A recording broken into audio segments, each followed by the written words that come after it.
All right, you're good to go. Justin is here. All right, let's see. Good evening, everyone. This is the May 12th, 2020 meeting of the East Longmeadow Town Council, brought to you by Zoom webinar.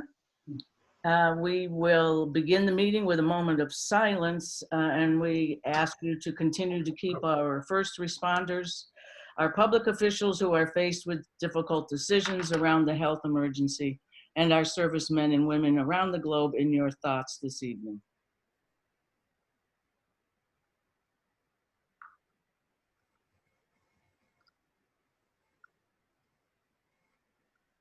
Thank you.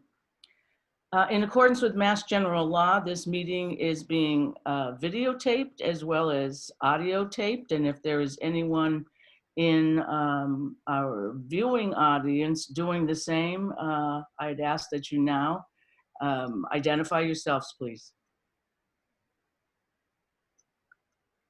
Hearing none from Mr. Quimby, I will move to the third item on our agenda, and that is public comment. And this evening we have quite a large number of residents who have asked to speak before the council. For the viewing audience, I would like to remind folks that the protocol under public comment is that the individual who is speaking must identify himself or herself, name and address. We ask that you keep your comments concise, direct them to the chair and not to anybody else. In this case, it's an electronic audience. And we'd ask subsequent folks who have signed up to speak that if, as you listen to these comments, you feel your remarks are redundant, then we'd ask you to consider saying that as well.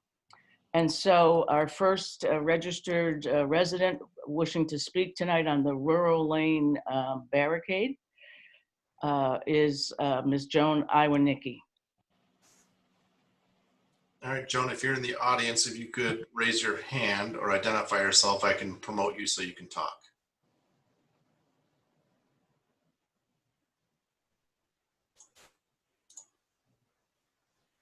All right, 1 second.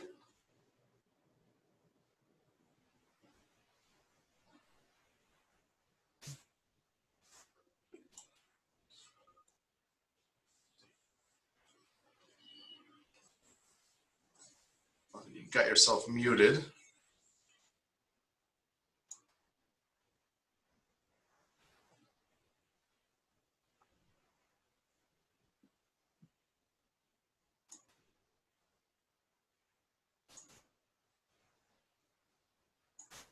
Looks like they're having some connection issues and can't unmute. Ryan, could you continue to work with Ms. Iwanicki and we can move to the second speaker? Yep. Okay, so our next registered speaker is Glenn and Elaine Hellberg. If you could identify yourself to speak, Glenn or Elaine.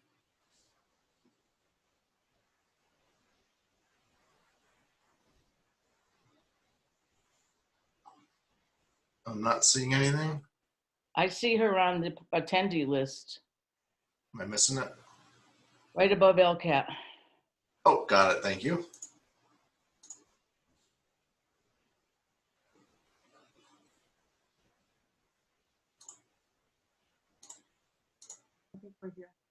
All right, Elaine, go ahead.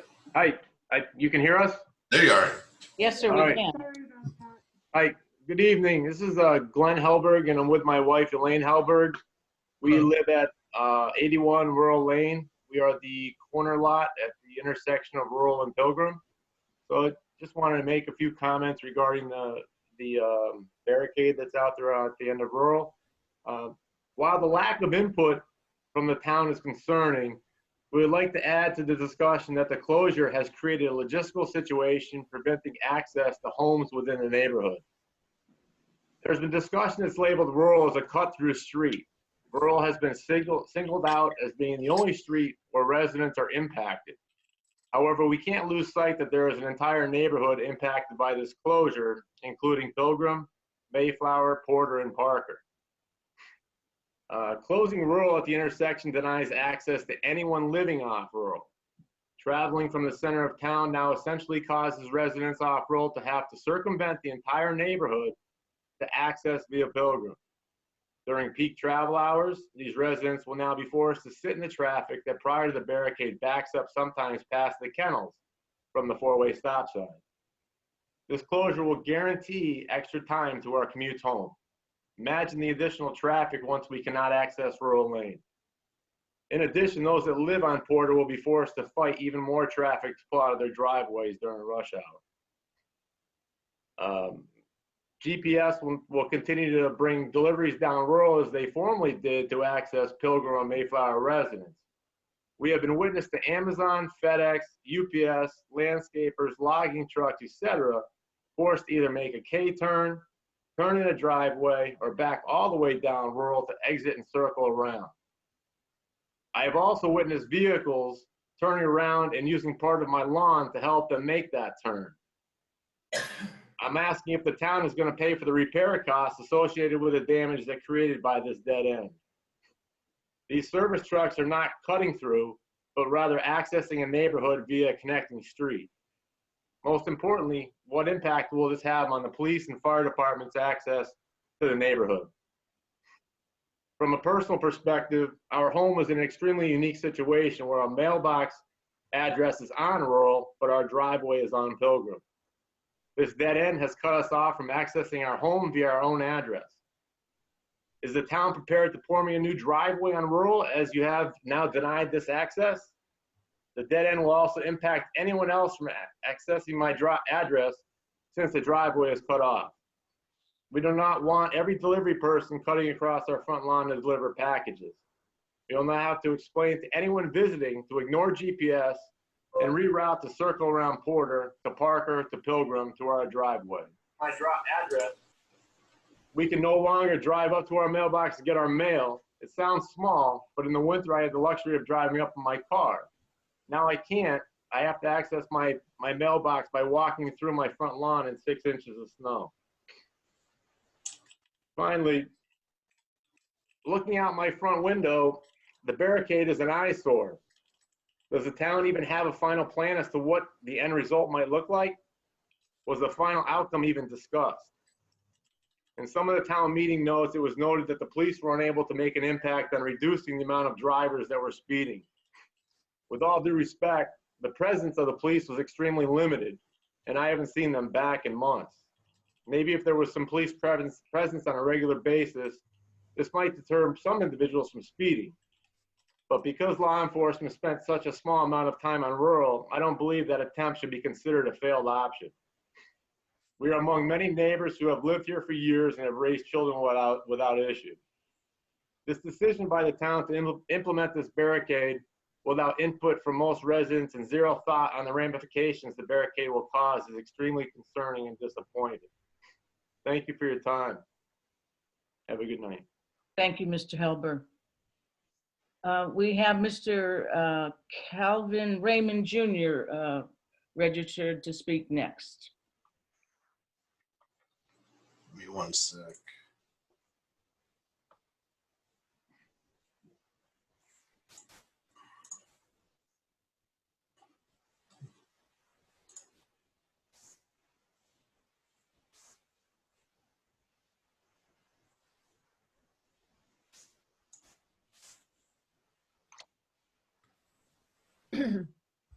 Can you hear me?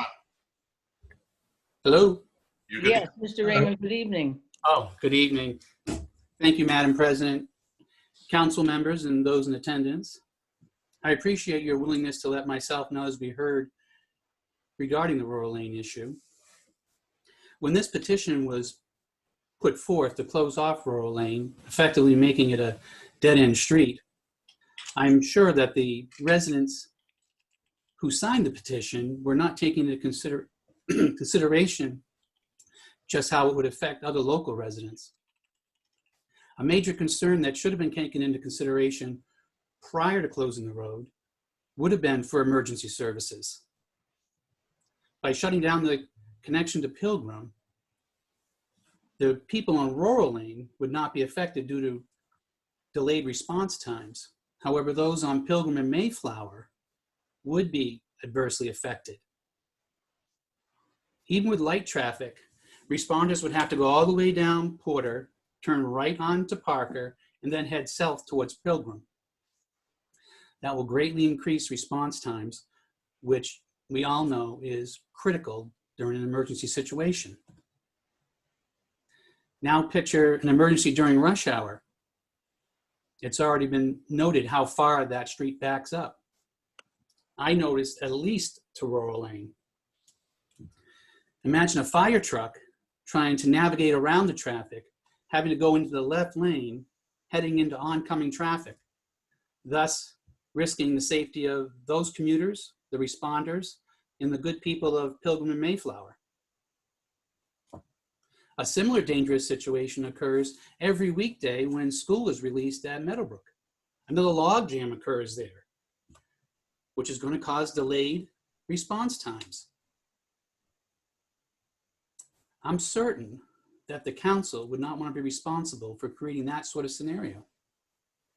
Therefore, I respectfully ask the council to remove the barriers at the end of Rural Lane and keep everyone's safety a priority. Thank you, and I yield back the balance of my time. Thank you, sir.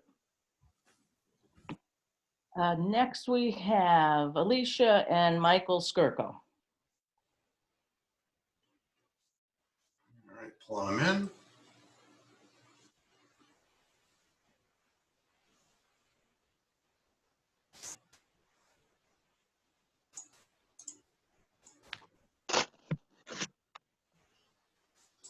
Kathy, if they could say with their address too when Oh, they. yes, I forgot. Okay. Hi, Hello. Hello, Alicia. Could you, Hi. for a record, just state your name and address again, please? my name is Alicia Skirko and I live on 40 Pilgrim Road. I reside here with my husband and my 1-year-old son. My house sits about one house away from the roadblock at Rural Lane. My parents, David and Barbara Contois, built our home in the 1970s. My husband and I moved back here in 2015 after I inherited the home when my parents passed away. Rural Lane has never been a life-threatening safety concern that some residents have exaggerated it to be. I rode my bike down Rural Lane throughout my childhood. I understand that I was a different generation, but even today, my husband and I enjoy the same activity on this road with our 1-year-old son. Since my husband and I moved back to Pilgrim Road, we have witnessed young kids playing in their front yards on Rural Lane and Pilgrim Road, people walking and jogging down Rural Lane and Pilgrim Road. We have taken our son on many walks with passenger cars safely driving by us without any more concern for us than a glance over our shoulder. We have seen many people walking their dogs and children riding their bikes without any worries about not being safe due to speeding cars. In the 30 years that I've been here in this neighborhood, these observations, these observations describe are fairly typical of the recreational activities seen daily on Rural Lane, even before the barricade. This road is not a speeding free-for-all or chronically dangerous cut-through some residents have exaggerated it to be.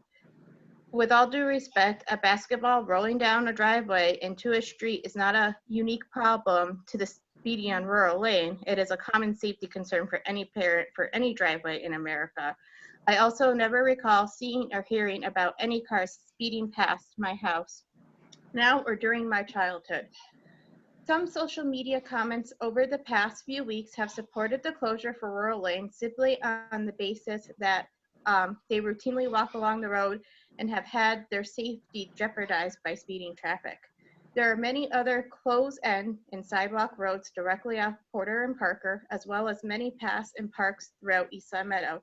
How can some rural Parker and Porter Road residents claim they feel unsafe to sign the petition, yet they continue to walk, jog, and ride down Rural Lane for many years without any issue? Any homeowner would certainly enjoy less traffic on their very own street, but the stories used to depict a very unsafe rural lane caused by excessively speeding traffic is over-exaggerated and unjustified. Not one resident of Rural Lane has documented being put directly in harm's way by a speeding car. Instead, it's Pilgrim Road and Mayflower Lane, suffering the consequences of being more out of reach to emergency vehicles and daily driving through more dangerous intersections to appease these unfounded claims by Rural Lane homeowners. Thank you. Thank you, Ms. Turco. Next, we have Mr. Michael Scavato.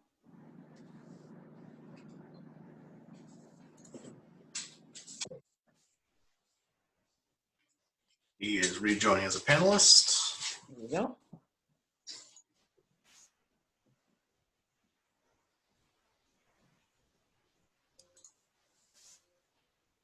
All right, Mike, you should be good to go. Should I see myself? Oh, up there. Well, good evening. I'm looking for myself. I'm sorry.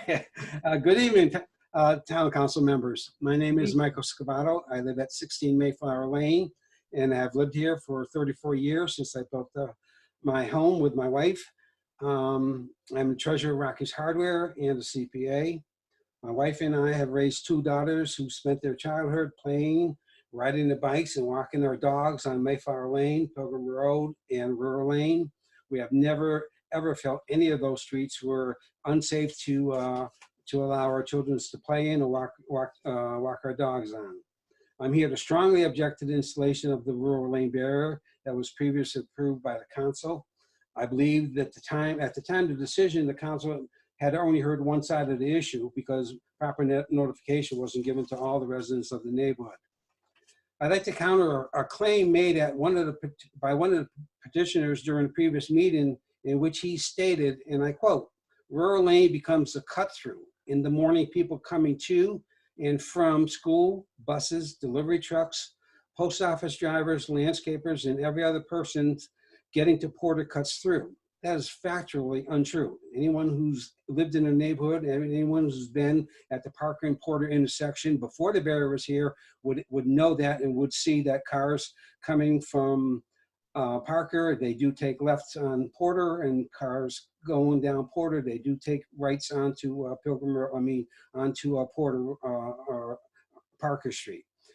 And I don't understand if there are any justifiable reasons why any commercial vehicles should not be allowed on Rural Lane. I can't think of any.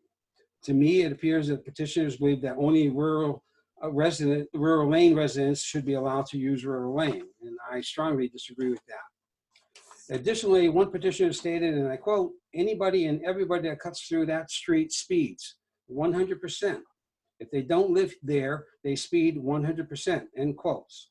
100% is what he said. That's just not true. That's just not an accurate statement.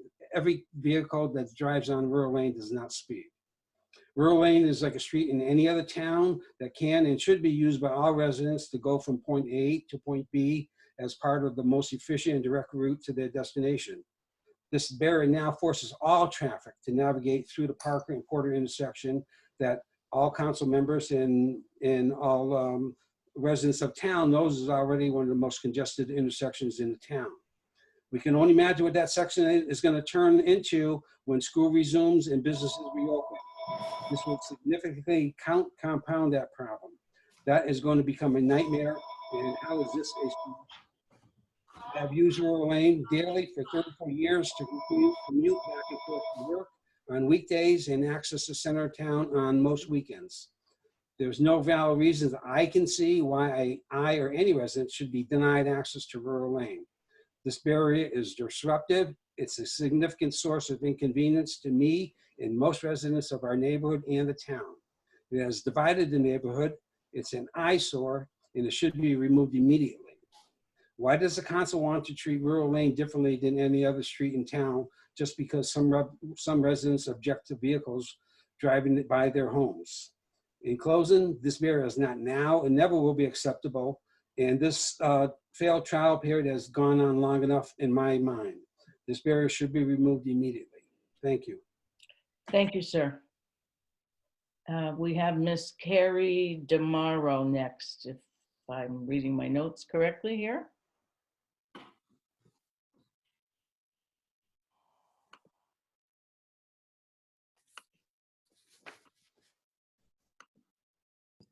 Hi. Good evening, Town Council members. My name is Carrie Demaro, and I live at 16 Mayflower Lane. I asked to comment tonight to share my strong objection to the council's decision to close Rural Lane. I'm not sure if you knew when you made your decision that there are 19 houses in the neighborhood beyond where Pilgrim Road and Rural Lane meet. And from my perspective, they were not factored in at all into your conversation. My neighbors and I did not cut through Rural Lane. It was how we entered and exited our neighborhood for decades prior to the barricade. I think the town council's approval of this barricade sets a terrible precedent, and it will open up the town to similar meritless petitions or possible expenses. By closing Rural Lane, you're essentially telling the town that anyone who objects to cars driving down their street or using their street as a perceived cut through can make the same claim and get the same result. If you present some sensationalized statements and some signatures to town council, you too can get your street closed and increase your property value. There are many known cut-through streets in town. Just to name a couple: Day, Marshall, Lee, Melwood, Rogers, Brook, Markham. Does the town plan on closing those streets as well? And if not, what criteria then did Rural Lane meet for this barricade that wouldn't apply to those streets? I'm asking that the town council please take down the barricade immediately. Please set a new precedent that closing a street will never be this easy and will always require a thorough review of all issues and impacted residents. Thank you. Thank you, Mr. Morrow. Ms. Rose Falvo is next on our list of speakers. Rose, if you could identify yourself, I don't see you in the list. Gotcha.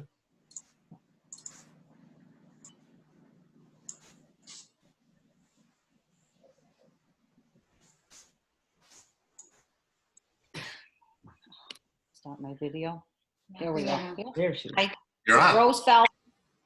Hi, I'm Rose Falvo. I live at 8 Mayflower Lane. I've been there for 34 years. Me and my husband built our home. I raised 3 daughters. They were everywhere: Mayflower Lane, Pilgrim Road, Rural Lane. We never, ever, ever had an issue for that. I would like to thank the town council for allowing residents from Mayflower Lane, Rural Lane, and Pilgrim Road to speak on the matter of the Rural Lane closure. As you know, the residents have started a petition to remove the barricades that were placed on Rural Lane on April 27th. I would like to know what the town bylaws are when a road is closed. Per an email from Kathy Hill on April 29th, she states that she takes full responsibility for the lack of communication to the surrounding residents on this closure. It was my understanding that residents within a certain distance from the closure must be notified in writing, allowed to attend a meeting on the closure and speak about their concerns, ask questions, and make comments. None of these steps were taken that I am aware of. Not one of us received a letter. We would have all, I'm sure, have come to the meetings to not want the barricades there. They're an eyesore, and I vote that they be taken down immediately. Thank you for the opportunity to speak. Thank you, Ms. Falvo. Our next speaker is Mr. Michael Grieshaber.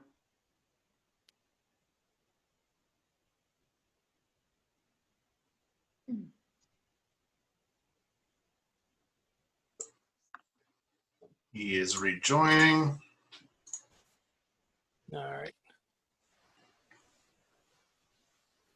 Hello, Good evening, Michael. my name is Michael Grieshaber. My wife and I are residents of 82 Rural Lane.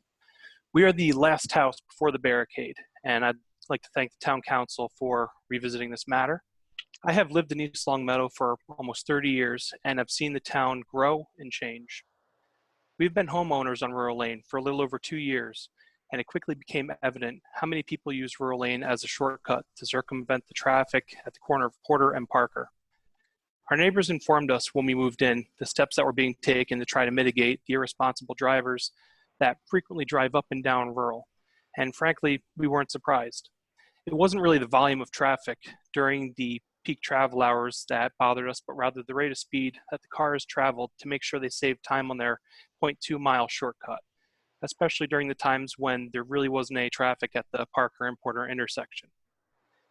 The careless kids that drive up and down the street with the faces in their cell phones as they roll through the corner of Pilgrim and Rural, regardless of the new stop sign, or the adults that tend to speed along in a rush to get home or wherever it is that they're going. I understand that rural is a long straight road, and it's easy for people to forget that they are in fact in a rural neighborhood. But I can't say I appreciate when I'm being tailgated down the road to my own driveway, only to hear a horn blaring and see a middle finger sticking out of the window in my rear view when I'm driving a simple 25 miles an hour. I feel people in public forums have argued that there are children and families all over town, and what makes rural lanes so special. And to that I say, if we have an opportunity to make a part of town a little bit better, a little bit safer, then wouldn't we as a community rather do that than risk someone getting struck by a motor vehicle in a rural neighborhood with no sidewalks for the sake of shaving off a minute or two of your daily commute time? Of everyone on Rural Lane, my wife, myself, my daughter will be the most affected by the closure of Rural.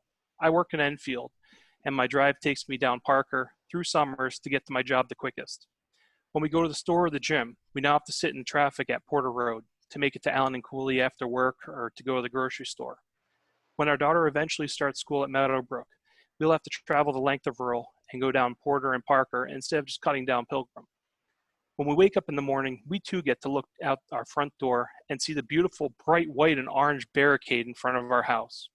But knowing that when our daughter is old enough to play in the yard with her friends and our fellow neighbors, they will be safe from any erratic or distracted drivers in a hurry to get to wherever they're going. And those things make this inconvenience worth it. Thank you. Thank you, Michael. And our next speaker is Mr. Brian Milbier. Let's see. Got it.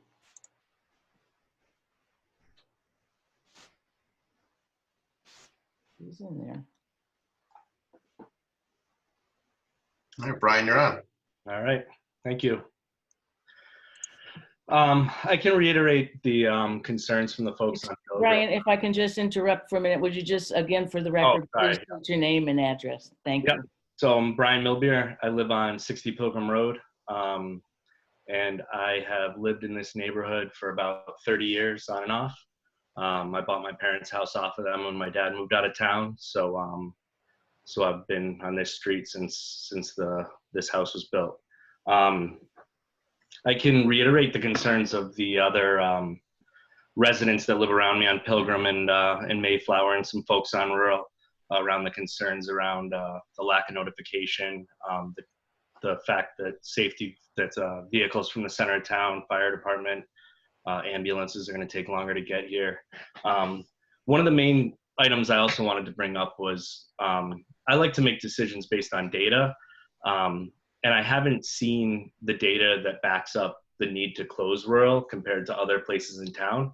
I've seen information floating around Facebook or letters getting put in people's mailboxes around maybe one car that was speeding at 72 miles an hour or whatever it was. I know that there was that the police had put that speed detecting trailer out on Rural Lane for quite a few days. It was out there. So one of the things I'd be interested in is knowing the statistics that came out of that trailer compared to other places that have been parked in town. Were we seeing an abnormally high number of speeders compared to other places that's been put around town? Or are we seeing a large number of people getting injured from vehicles going down Rural? There's a lot of claims around safety, kids' concerns. No matter what street you live on, cars are going up and down the street and you have to teach your kids. I have 4 kids myself, how to be safe in the road. So my questions are we seeing a lot of injuries on that street from people getting hurt by vehicles? There's a lot of claims that it's not safe. I just don't know. Like, I personally have never heard of anyone getting injured on the street. So again, it's more making sure we're making decisions based on the data and having something that's backing up that decision than necessarily making it on emotion. and listening to the person that's the loudest in the room. But that, other than reiterating what my neighbors are saying about wanting to take that barricade down as soon as we can, that was the one point that I wanted to make. So I thank the council for its time. Thank you, sir. Thank you. Mr. Quimby, I noticed that there was one other individual who was not registered, but who did wish to speak. And since we only have the one, I certainly think we can allow that. Sure.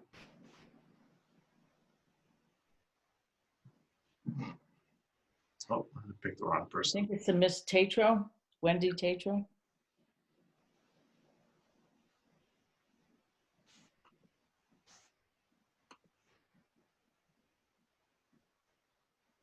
Oh, she must have left the group. She was at the bottom. Should be under panelists now. Okay, Wendy, you're on.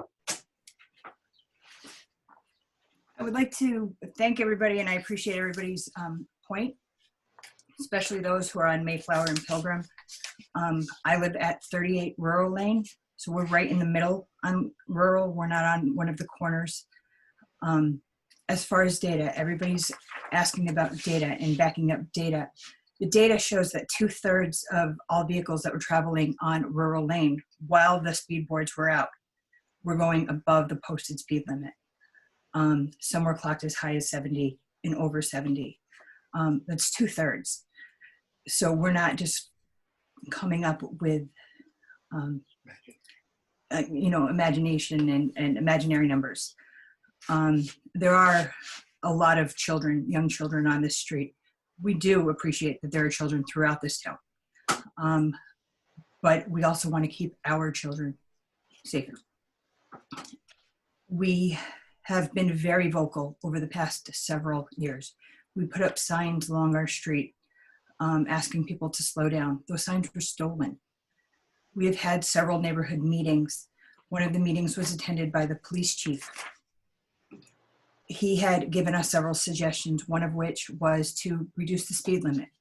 We reduced the speed limit on our street from 35 to 30. That made no difference.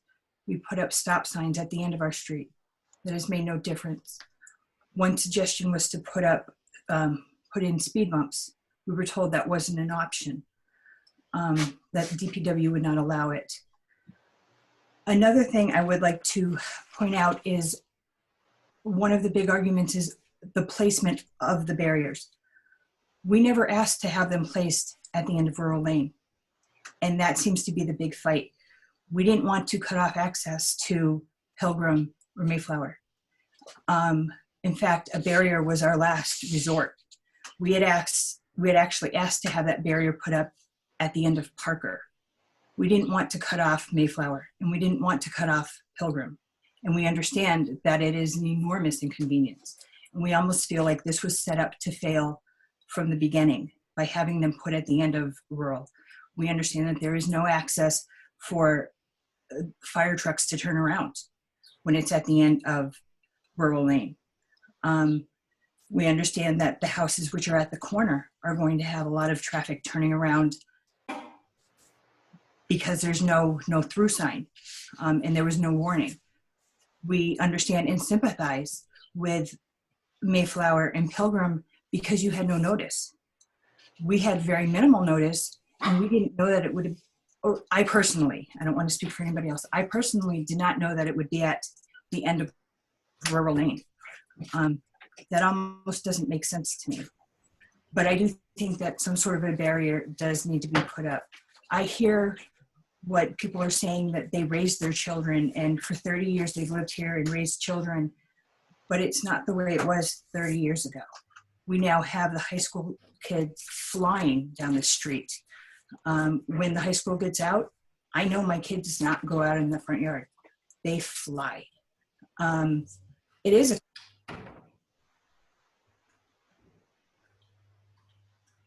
We may have lost Wendy. There she is. Oh, she's back. I apologize. One of the arguments has been that it's going to take a little bit longer. We understand that. And if it gets cut off at Parker, it's going to take us longer as well. My concern is for the children. And it's also for the children that are on Mayflower and for the children that are on Pilgrim. But Mayflower and Pilgrim don't see the speeds that we see on rural. And we ask that you also sympathize with us and understand where we're coming from. We have taken several steps. We've been very vocal. And it's not that we want to live on a cul-de-sac. That's not what we're asking. But we are asking something needs to get done. We have taken every step we were supposed to up till this point. And at no point did we want to cut off our other, the rest of our neighborhood. So I appreciate you letting me speak. Thank you, ma'am, for your comments. Mr. Quimby, I think that is the balance of the list of folks who have registered or who have just logged in now to ask for time. Do you see anybody else in the viewing audience? There are no one with raised hands in the audience. Okay. Then we'll move on to council comments on item number 4. Do we have anybody who, I see Miss Richards with her hand up. Marilyn. Hi, good evening, everyone. Marilyn Richards here.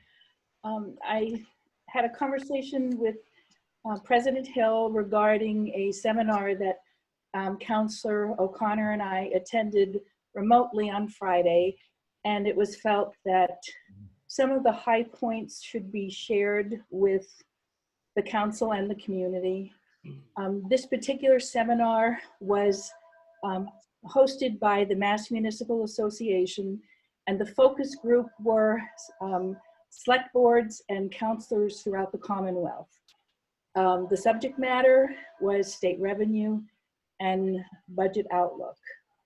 Unfortunately, it's a pessimistic subject matter to discuss. The seminar created more questions than answers. At that time, we learned that the legislature had announced that the FY 2021 budget process was to be delayed, perhaps until late July, early August. The budget process is unclear. It's unknown if they will do a joint budget between Senate and House, or perhaps temporary budgets. The whole issue of the revenue stream and the instability of numbers, quite frankly, is what's holding everyone up.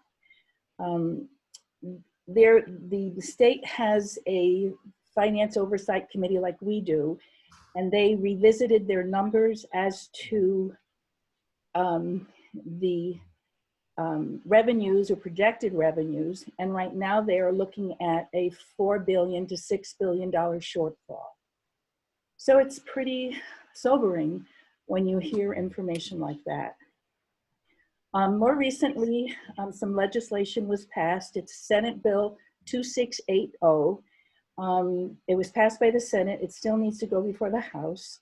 But in essence, this bill has a component that offers cities and towns unable to meet the FY 2021 June 30 budget deadline to adopt 3 one-month budgets going forward. Now, we've heard some discussion about that, so I imagine that before the bill was passed that our Finance Committee was already talking about it.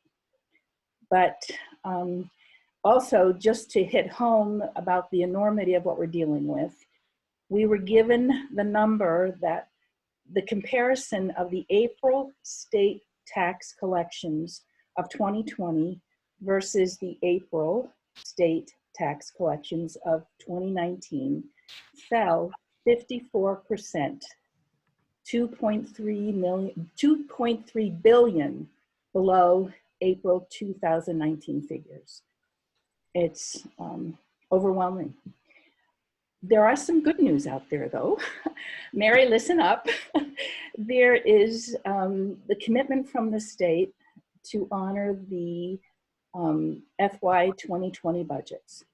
And in doing so, they are looking to the state rainy day fund, which has $3.5 billion, and with the hopes that these dollars will help mitigate the FY 2020 shortfalls throughout the communities. Also, the state is in receipt of $2.67 billion in federal CARES Act dollars. And those dollars, as you know, are being directed towards cities and towns to cover the unexpected expenses in response to COVID-19. It's a gloomy outlook financially from where we sit right now, but it's important to look to our community and have them understand that these are tough times, and the level of service that we've come to expect and enjoy here in East Long Meadow may be significantly impacted as we adjust our budgets accordingly. So that's my tale of woe for this evening, but that was the information that was discussed at the webinar seminar on Friday. I'm not sure if Tom O'Connor, who attended the seminar, has anything to add, but I'm finished. Thank you very much. Thank you, Marilyn. Any other counselors have comments for this evening? Hearing none, let me see. I Yeah. gotta see. Yes, Ralph, you. okay. Back on October 22nd at our meeting, the planning board had come in front of us with regards to a moratorium for the solar. I think there was some misunderstanding. I've talked to Mary. We've had the town attorney talk to us. And I think it would be prudent if we sent a message or a letter to the chairman of the planning board asking if they still want to go forwards, because a bylaw needs to be created for a moratorium. I think they were under the understanding that when they came in front of us and we voted to allow them to do the bylaw, that the moratorium was just in place. And that's actually not true. So I just thought somehow we should get word to them that if they still want to do a moratorium, that they need to create a bylaw for it. Good point. I will communicate with Mr. Denver in writing so that they can take up the discussion at least at their next meeting. Great, thank you. You're welcome. We have a public hearing that is on our agenda this evening for 6:30, and we're a bit behind. So rather than continue in our agenda, I'll entertain a motion to move out of order in order to go to item 8A, public hearing. I'll make that motion that we move out of order to go to our 6:30 public hearing, only to return back to our to continue where we left off on the agenda right now. Is there a second? Second. Okay, and again, because we are meeting remotely, all of our votes this evening are required to be by roll call. Ms. Richards? Yes. Mr. Page? Yes. Mr. Anderson? Yes. I am a yes. Mr. King? Yes. Mr. O'Connor? Yes. And Mr. Henry? It's muted. He's muted. There you go, Pat. It looks like he's saying yes, but we can't hear him. There you go, Pat. You're good. I hear you. Are you a yes, Mr. Henry? Yes. Good, thank you. Okay, so I am opening this public hearing slated for 6:30 at 6:56. The reason for this continued public hearing is to address a proposed zone change at Rear Pease Road, also known as parcel 33-1-0, a 21.26 approximate acre site from residence AA to an industrial/industrial garden park zoning district. Council members are, and I'll use the same voting order, Richards, Page, Anderson, Hill, Kane, O'Connor, and Henry. The clerk will now read the legal notice into the record, please. The East Long Meadow Town Council will hold a public hearing on Tuesday, March 24th, 2020 at 6:30 p.m. in the media room of the Council on Aging, located at 328 North Main Street, to address a zoning change at Rear Pease Road, parcel 33-1-0, a 21.26 plus or minus acre site from residence AA to an industrial/industrial garden park zoning district. Information relating to this amendment is on file with the town clerk and available for review by the public. For the council, Jean R. Quaglietti, Town Clerk, Clerk of the Council. Thank you. At this time, the applicant has an opportunity to present the reasons and the rationale for the application, and I believe the attorney for the applicant, Mr. James Martin, is in our listening and audience. And Brian, can you bring up Mr. Martin, please? Absolutely.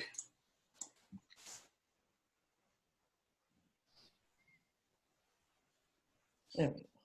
Is it working? You're good. You're on. You're good. Okay, good evening. As you can see, I've hunkered down for the quarantine. Yep.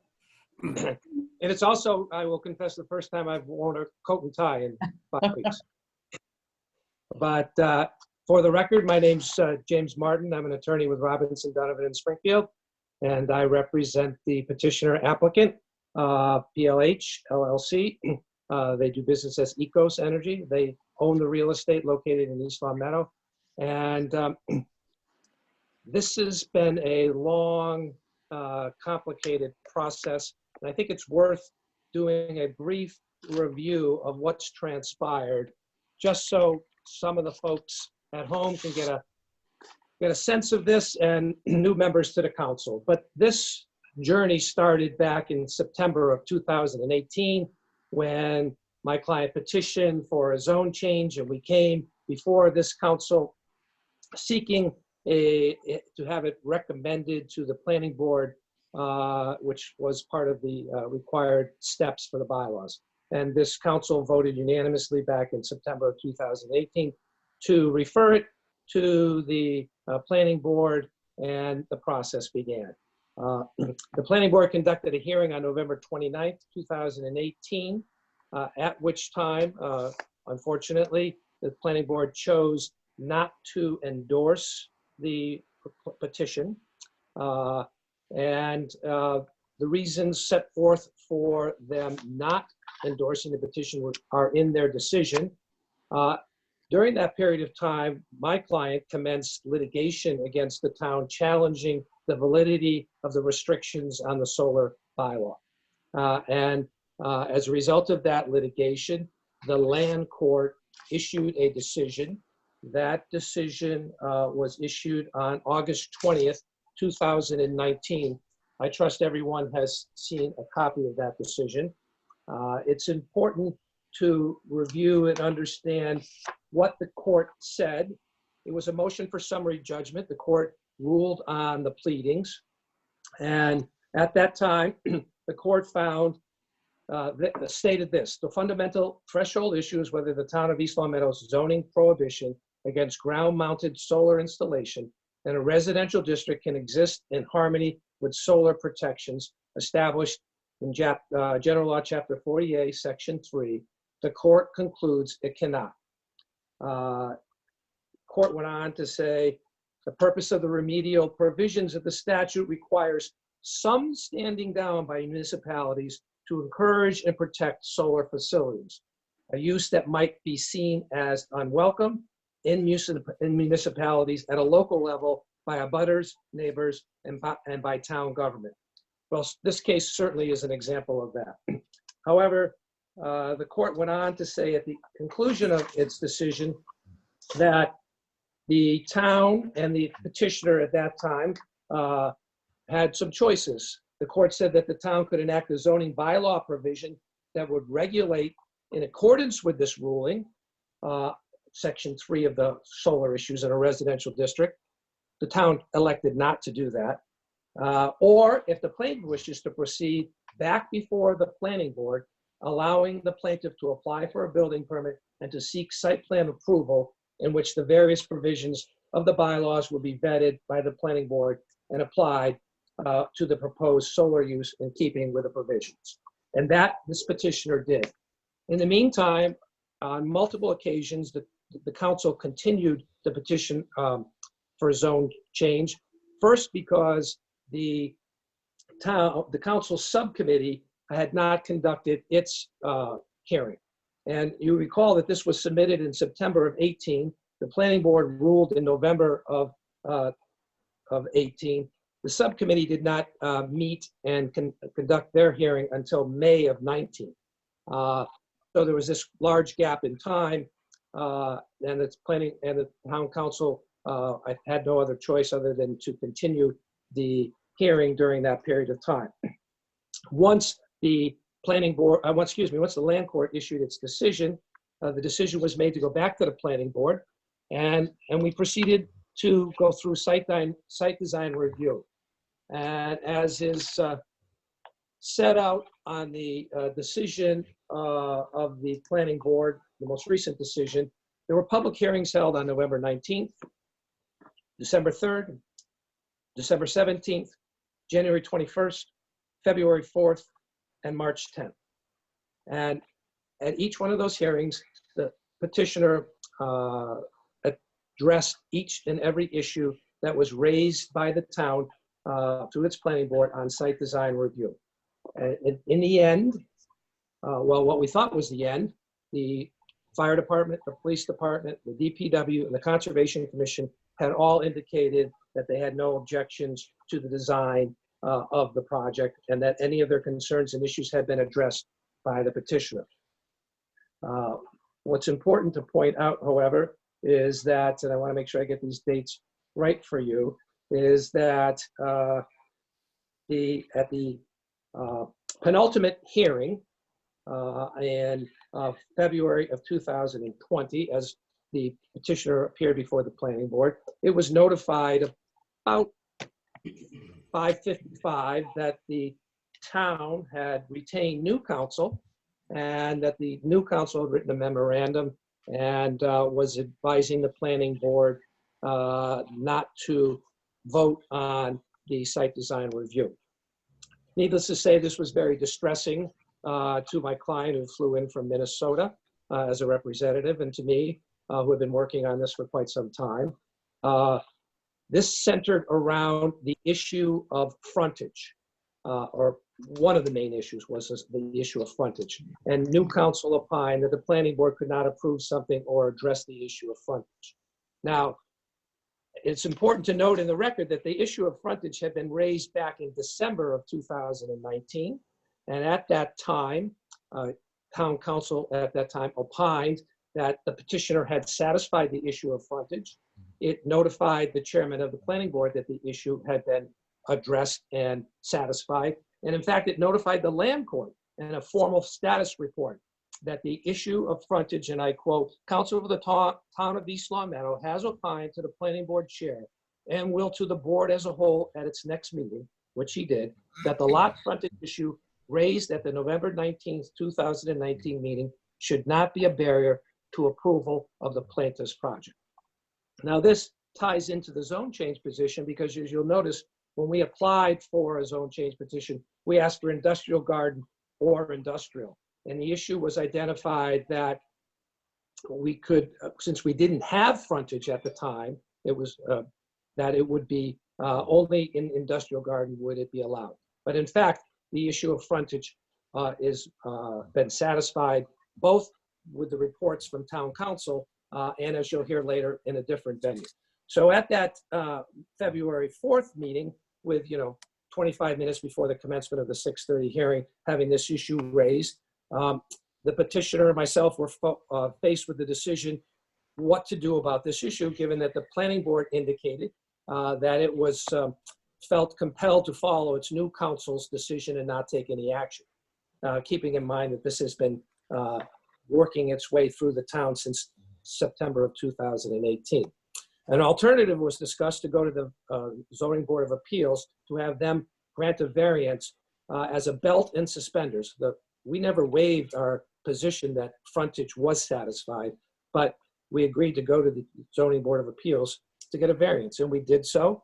And the Zoning Board of Appeals, and with great efficiency, held a hearing the next month. The hearing was held on March 9th. Our application was filed within the 10 days. And they made a decision that night and they granted the variance. In their decision, they said that they wanted to make sure that we complied with some of the issues that we had identified as conditions with the town and the town of Summers, given that this property was on the border.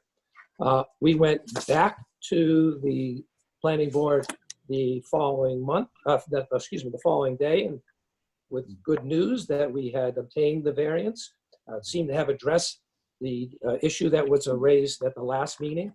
And unfortunately, the planning board, all they did that night was make a motion to approve the site design review with the condition that we comply with the zoning board decision. Seems to be fairly straightforward and innocuous, but in a 2-2 vote, that motion failed, and the planning board has since taken no further action.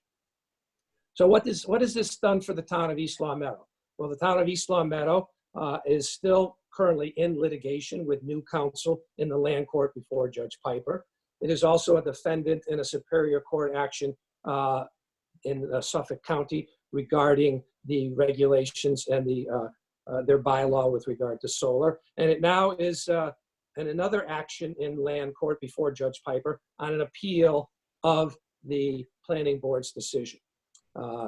And so now we return back to this council, come full circle, to ask them to rule on the petition for zone change. And one may say, Jim, why are you doing this? The town has turned you down at the planning board. It's turned you down at the council subcommittee.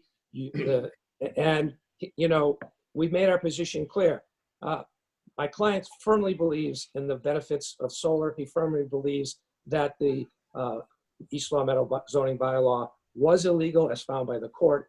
He firmly believes that the town will benefit by this solar project and wants the town to have one last opportunity to, you know, make a determination as to how they're going to rule on the zone change, because I think then it would be very difficult for any board in this town to not allow the project to go forward.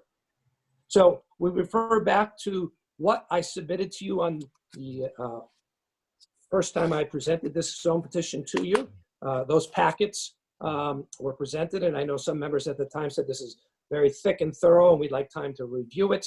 And then the hearing started getting continued. But, you know, what's important to know in regards to the zone change petition is that, you know, this parcel is landlocked and not accessible from East Long Meadow. I think everyone knows by now that my client owns the property that bounds it in the south in Summers and is already constructing a solar array there. So it's very remote. It doesn't abut any residential uses. The Eversource high voltage transmission lines are its neighbor to the north. Redstone Farms is there as well. And I think it's important to point out that the owner of Redstone Farms was at the planning board meeting at the night the vote was taken, and he was did not voice any objection to the project. In fact, spoke to my client about it.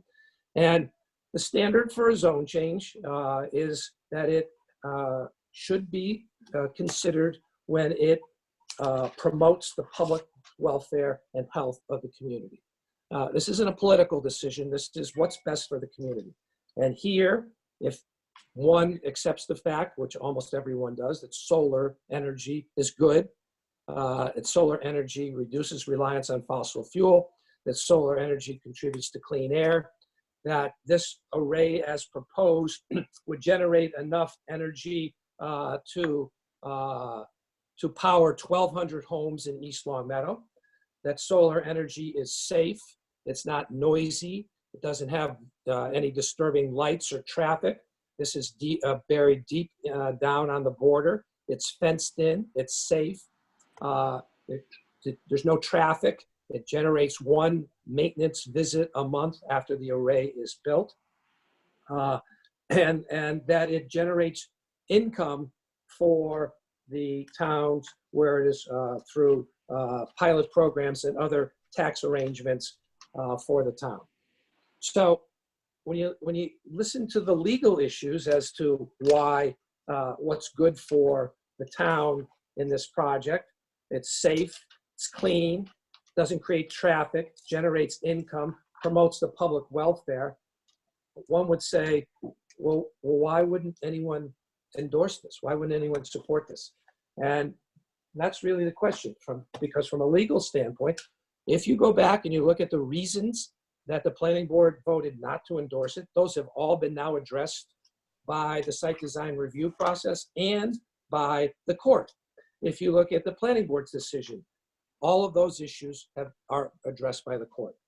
So I think the legal issues, given a landlocked parcel that's not accessible, and it promotes the public welfare, which is what the case law says and what the statute says, then why not support it? Well, one should also look at one other thing, the economic issue to the town. And certainly, as Ms. Richards just said in her report, this reporting on the state on 54% drop in revenue, I'm sure every town, including East Long Meadow, will also be affected by that drop in revenue, both for the town and from the state. And one must question then, why is the town spending thousands and tens of thousands of dollars in litigation over something that the court has already ruled is not favorable to them? It's hired new counsel who's filed another 50-page motion filed in the land court asking for reconsideration on this matter, and then intends to notify to everyone that he intends to appeal it to the appeals court. It seems to me to be not in the town's best interest to pursue this litigation, particularly in these very fragile financial hardship times. It is not even supported by any principles. There were some comments that, well, we had this plan back in the 70s and, we don't want to change it and we need to have a thorough examination. But all that could have been done since 2018 and the town chose not to do it. So we're here today and I recognize that several of the members that are now on the board that weren't there before are the same folks who spoke against this at the planning board, zoning board of appeals, at the subcommittee hearing. But nonetheless, this is wipe the slate clean. This is the final chance for the selectmen the town council to say, we understand this. Having reviewed everything, we can really address this situation for the betterment of the citizens, for the betterment of the town, benefit of the community. By granting this petition, there would be no other legal obstacles to the issue, given the frontage issue has been satisfied both legally and through the zoning board of appeals, and endorse this zone change petition and allow the matter to finally go forward. And so we would ask you to endorse it. All of the paperwork I previously filed with the town, all the exhibits, all the explanations, all the fact finding is in the record. So I'm not gonna take up any more time than I probably overutilize my time in presenting this to you. And I'd be happy to answer any questions of any council members or anyone else who has entitled to ask questions, and ask you to endorse this. Thank you, Mr. Martin. At this point in the hearing, the public has an opportunity to offer input, and if that is the case and you would like to be included in the comments, then please, for our Mr. Quimby, our webinar host, please raise your hand. You see any, Ryan? I do not see any raised hands. Okay, hearing no comment from the audience, next piece of the public hearing is for the council to have an opportunity to discuss the matter and any public input that had been provided, which is none. Mr. Henry. I have a question. Why is it necessary to change to industrial if the land court has ruled that it can be built in the residential zone that it already exists in? The zone change is being sought because the town, first of all, the land court has issued a ruling for summary judgment. The town, through its new council, is now challenging that decision and asking for reconsideration, and is indicated to me that they would be appealing the decision to the appeals court and ultimately to the Supreme Court if they didn't prevail at the appeals court. That process, as you know, beside being very expensive, is time consuming. If the issue was addressed by the town and it was zoned to a zone that the limited zones that East Long Meadow permits solar, then what objection would the town have to going forward?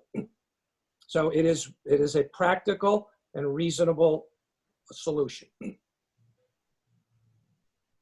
don't know if have I answered your question, sir? Yes. Okay, thank you. Anyone else? Mr. Page? So as the board knows, this is a vote on a zone change. This isn't a vote on a solar farm. This is a vote on a zone change from residential AA to industrial or industrial garden park, as the write-up states. It's my opinion that because we're looking to change, that not only a solar farm could go in, but anything for an industrial zone could be placed in this area. This area is completely and totally surrounded by residential AA. Every parcel around it is residential AA. What they're asking for is for us to take one parcel in the middle of a residential zone and change that and allow industrial to go in it. I'm not for it. And it's not because of the solar, it's because of the zone change. Although, like I said, the solar is what's being proposed at the moment. That doesn't mean that's what's got to go in. And then I just wanted to quickly address Attorney Martin with the ZBA. The ZBA ruling was for a variance on frontage in a residential AA zone from 175 feet to 0 for the residential AA zone. Again, they were not there to discuss a variance on an industrial zone or an industrial garden park zone, because that's not in front of them. That's in front of us at the moment. We've already heard the recommendation from the planning board. They've recommended that we not approve this, and I would support that. Thank you. If I may, Madam. Sure, Mr. Martin, go ahead. It is, I think, unfair to the public to describe this as a residential area. True, it is AA residential, but the high voltage Eversource wires that run through it, south of the property is the prison, and then there is other garden and industrial zones to the west. Mr. Page is right that it was the variance given that how it is currently zoned. So that even supports further the request to have it rezoned to make it residential, because then there are no issues to take it out of residential, I should say. That makes it available to them. With respect to the issue of, we're changing this forever, that is true to the extent that you disregard where this parcel is located and what could be done with it. No one can access it. We've heard this all the time. Well, they could put a factory down there. Well, what's wrong with a factory when there's no one around it? But putting that aside, you can't get there. There is no access other than through my client's land. And as part of the negotiations with prior town council, my client was willing to put deed restrictions on his property with regard to that if one use or the other use would impact the other, that it would have to be together so that there would always be access to the property. So I just wanted to address those issues. Thank you. Thank you. Mr. Anderson. My position is echoing what I've heard, but also echoing my own thoughts back when I was when we spoke during the what do you call it, the Planning Matters Subcommittee.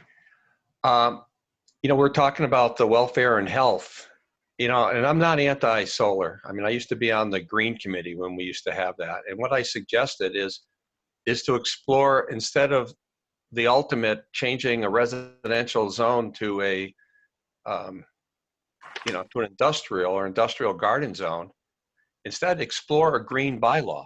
And unfortunately, that's never really found its way into discussion. It's using the industrial or nothing. So my thinking is, by their own admission, by the petitioner's own admission, the shelf life of these solar panels is only about 25 years. I mean, they're going to require the town having special bonding to handle what's going to be done if it's abandoned in 25 years. Whereas, as previous counselors have spoken, the zone change is forever.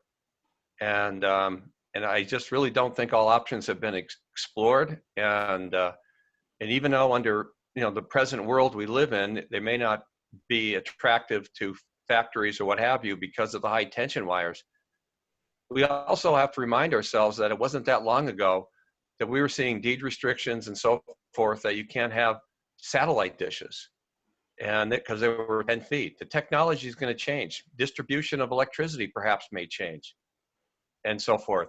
But what won't change is the zone change to industrial. So I just wanted to throw that out there. Any other comments from the council? Marilyn, and then Mr. Henry and Pat. Hi, good evening. Cardinal rule of zoning has always been, when you go for a zone change, you have to assume that anything that's allowed in that district could potentially be located on that parcel. We know that this is a residential zone. We know that currently EchoSource is doing its thing around the perimeter of this parcel. But we also know that there's a residential development one parcel away from this location. And we also know that this parcel is owned by a Connecticut entity and they have access from Connecticut. So what's to prevent a change in the use in Connecticut filtering into East Long Meadow if we are zoned properly? That was the original operation that we had from the get-go with farming, because there was no objection, because the orchard, which was an extension of the Connecticut operation, was in East Long Meadow, but that use was permitted in a AA residential zone. So my position has not changed with respect to the zone change. It doesn't reflect solar and the value that it brings to a community. However, this would create, I believe, a situation that could potentially damage other AA residential zone property throughout our community. So to go for a zone change, my position has not changed. Thank you. Pat. Madam President, if I may, first of all, to address Councilor Don Anderson, the court gave the town the option of moving forward. The town can go forward and enact the zoning bylaw provision that would regulate zoning in residential areas in accordance with my decision. That was a town's choice not to do that. So the town had that choice. Why the town didn't do it, I don't know. We weren't consulted or advised, but they chose not to. So I don't think it's fair to say, well, what happened to a green initiative? That's not the petitioner's responsibility. Ms. Richards has been clear since day one that she was opposed to this zone change. With all due respect, and I very much respect her and admire her for her town service and commitment, that logic and expression and reasoning is really outdated and harkens back to when these zoning bylaws were put in place. Towns and government officials like yourselves have to be forward thinking. They have to be progressive in terms of how to address these issues. They're to say, well, I'm just going to pretend this isn't solar. I just don't want to have a zone change because in 25 years there could be a factory there, is, in my client's judgment, short-sighted and not in the best interest of the town. This is something that the town could work with the developer through the site design review process, and it did, so that it was satisfied with every aspect of the project until it voted it wasn't going to approve it with the conditions that it placed. But nonetheless, we understand that it really is about solar when you deny this, because you're not allowing it to be used that way. But we're not going to convince each other. Otherwise, I respect your position, and I thank you for your comments. Pat. As one of the newer council members who was not here originally for when the project was proposed, I never understood why we couldn't find a way, such as Don suggested or as others have suggested, to get around this necessity to change it into a industrial zone. In fact, I think we really dodged a bullet when the land court judge did not rule that we had to change the zoning from residential to industrial to accommodate this project. Instead, by declaring they could build it in a residential zone, we avoided the danger of what might happen if the project failed. And they decided to build a factory there instead. I think this project is an excellent location, out of the way location. It's ideal. We are still able to set reasonable limitations on the project. And it seems like we are the ones that are actually choosing to stand in the way in the hopes that we can get the land court to change its mind. But from my perspective, we can fight the big battle if necessary when the next one pops up. With our legal expenses out of control, I, for one, am not happy to risk spending the amount of money that we seem to be spending to go forward on this when we could, I believe, approve the project as in the residential zone without making the zone change. So I am against the zone change. Yeah. Absolutely. But I am in favor of the project. But Mr. Henry, the planning board chose not to do that. I hear you. Anybody, any other council comments, please? Hearing none, I will close this public hearing, and the final step in this process is for the council to either accept the zoning change, deny the zoning change, or to continue the public hearing to a future date. And I would entertain that motion at this time. Mr. Anderson. I move to deny a zone change at Rear Pease Road, parcel 31-1-0, a 21.26 plus or minus acre site from residence AA to an industrial or industrial garden park zoning district. I'll second that motion. And again, these votes are all roll call. Ms. Richards. May I ask a quick question, please? Yes. My history of zone changes, votes have always been in the affirmative. Now, I just want to understand. If you vote yes, you're denying. If you vote no, you're. Perfect. Yes. Mr. Page. He's muted, Ryan. Mr. Page. Yes. That's the first time he's ever been muted then. Good point. Mr. Anderson. Yes. I am a yes. Mr. King. Yes. Mr. O'Connor. Yes. And Mr. Henry. Yes, regretfully. Thank you. That motion passes. It passes 7-0 but the zoning change is denied. Thank you, everyone, for your time as well, Mr. Martin. Thank you. Okay, we can go back up into our agenda now to, let's see, Ms. McNally, Town Manager's Report. Thank you. My report tonight just intended to update you on what's been going on inside of Town Hall for the last couple of weeks. It's been very much what Marilyn Richards described in her council comments, a focus on the budget preparation or attempts thereon, employee staffing level issues, and emergency management. We have met. I'm glad to see Christine and Jim with us tonight. We've met with the finance over a site board several times already. So we're making new friendships, if not much progress on the budget. But that's for circumstances beyond our control. The department heads continue to meet, and they will be as cooperative as they always are with respect to providing information to that oversight committee, and the attempts to, in response to my requests, several departments have revised their budgets 2 and 3 times. And I emailed Chris earlier. I expect to have all those revisions for you for next Wednesday's meeting, just so you know. Unfortunately, our finance department is really staggering under the weight of the residual problems caused by our efforts to go with a new payroll processing department, our project vendor.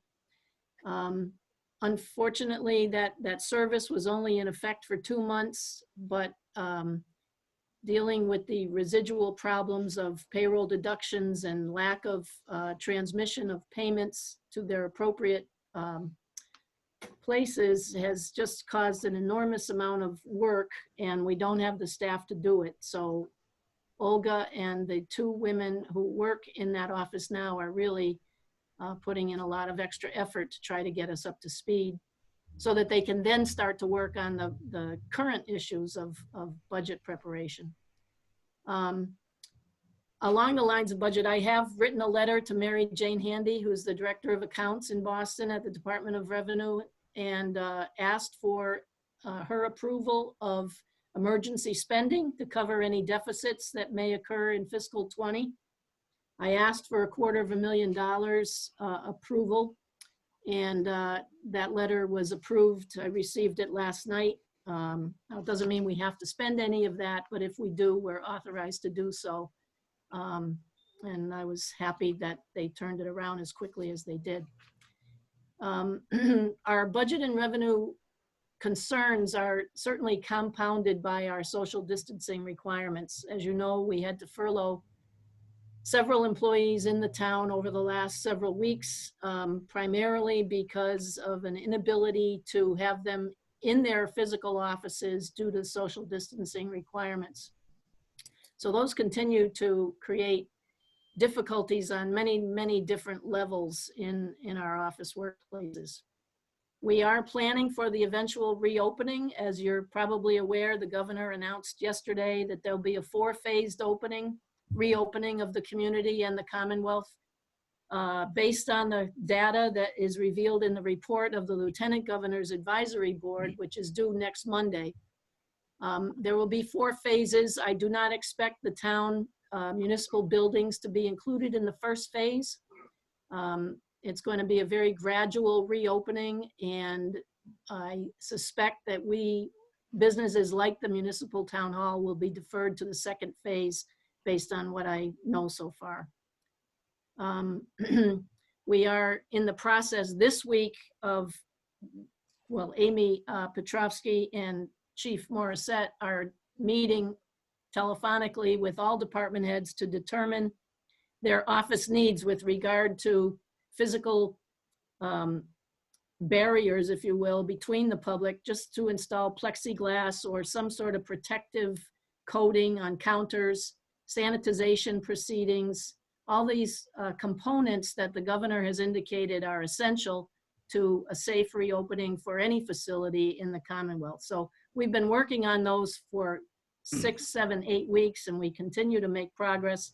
I'm going to meet with Amy and Paul on Friday to get their recommendations, and then we have to consider different issues, childcare issues, CARES Act, paid leave benefits for people who are having difficulty returning to the workplace. There's a variety of instances under that legislation that we have to consider on a case-by-case basis. So we're busy. We're busy trying to figure those things out.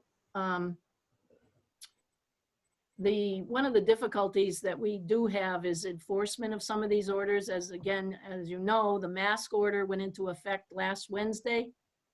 And enforcement of these orders falls to local boards of health. So our Board of Health has voted to appoint the local police department as their agent for purposes of issuing tickets in the event they're necessary. But my philosophy, and one that is shared with and by the chief of police, is that We're more interested in compliance as opposed to confrontation. Again, as you're aware, there's been many, many issues of violence across the country with people turning to assault as their method of communication when they're confronted with a request to wear a mask. So we're trying to downplay that sort of behavior and encourage compliance through conversation and perhaps a warning, and then ultimately a ticket if it becomes necessary. But the police are authorized to do that. The Capital Planning Committee has met twice, most recently yesterday morning. And we got through the balance of our capital planning project list. Ryan Quimby's serving as chair of that committee, and he's done a fantastic job keeping us organized and on task. And so I think we'll have some good reports for the Oversight Committee and the Council's consideration in the not too distant future.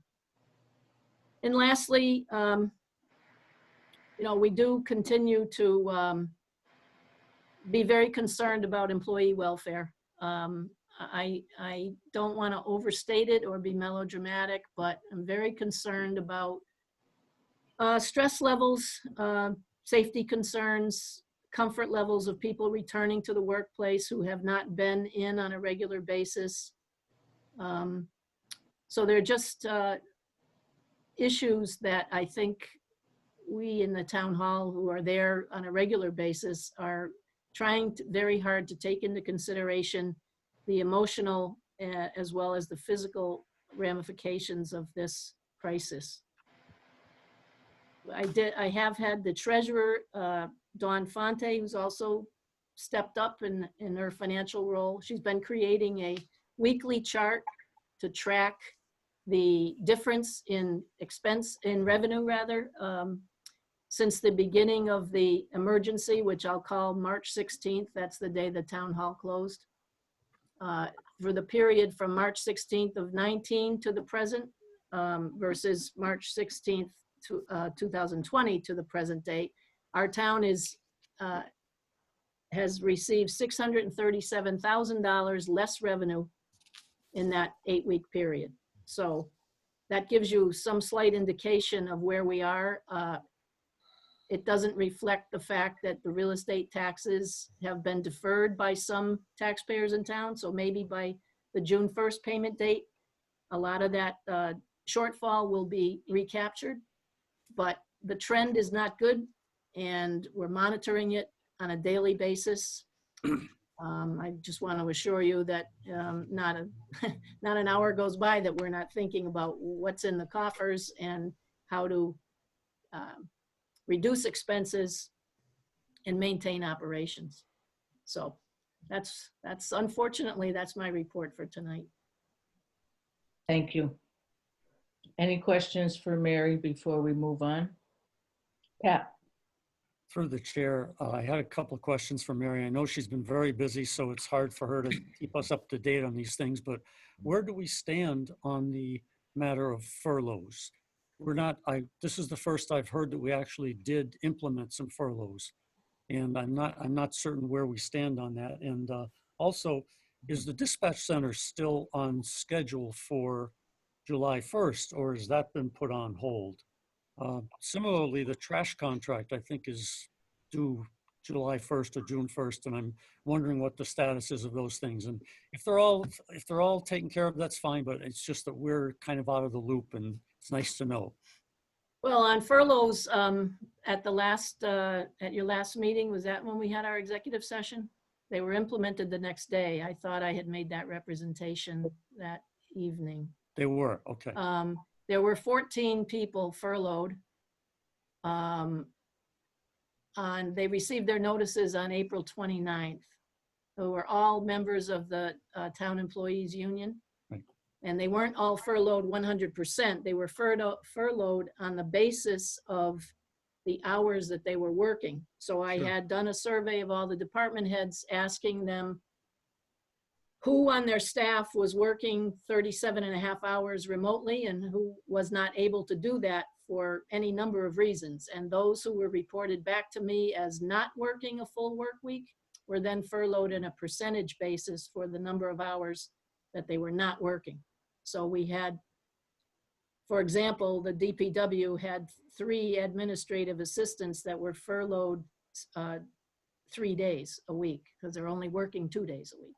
And in various other departments, it affected the police department, the library, the council on aging, the assessor's office, the town clerk's office,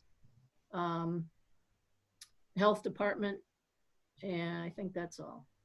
And then the following week, I had to begin negotiations with the other union, the United Municipal Employees Union, for the DPW skilled labor, and we furloughed 4 of their skilled laborers the following week. So those are effective this week, and those people were furloughed 100%. And that's all that's been done so far, but that there's a total affected of, I want to say 18 employees altogether. And it hurts.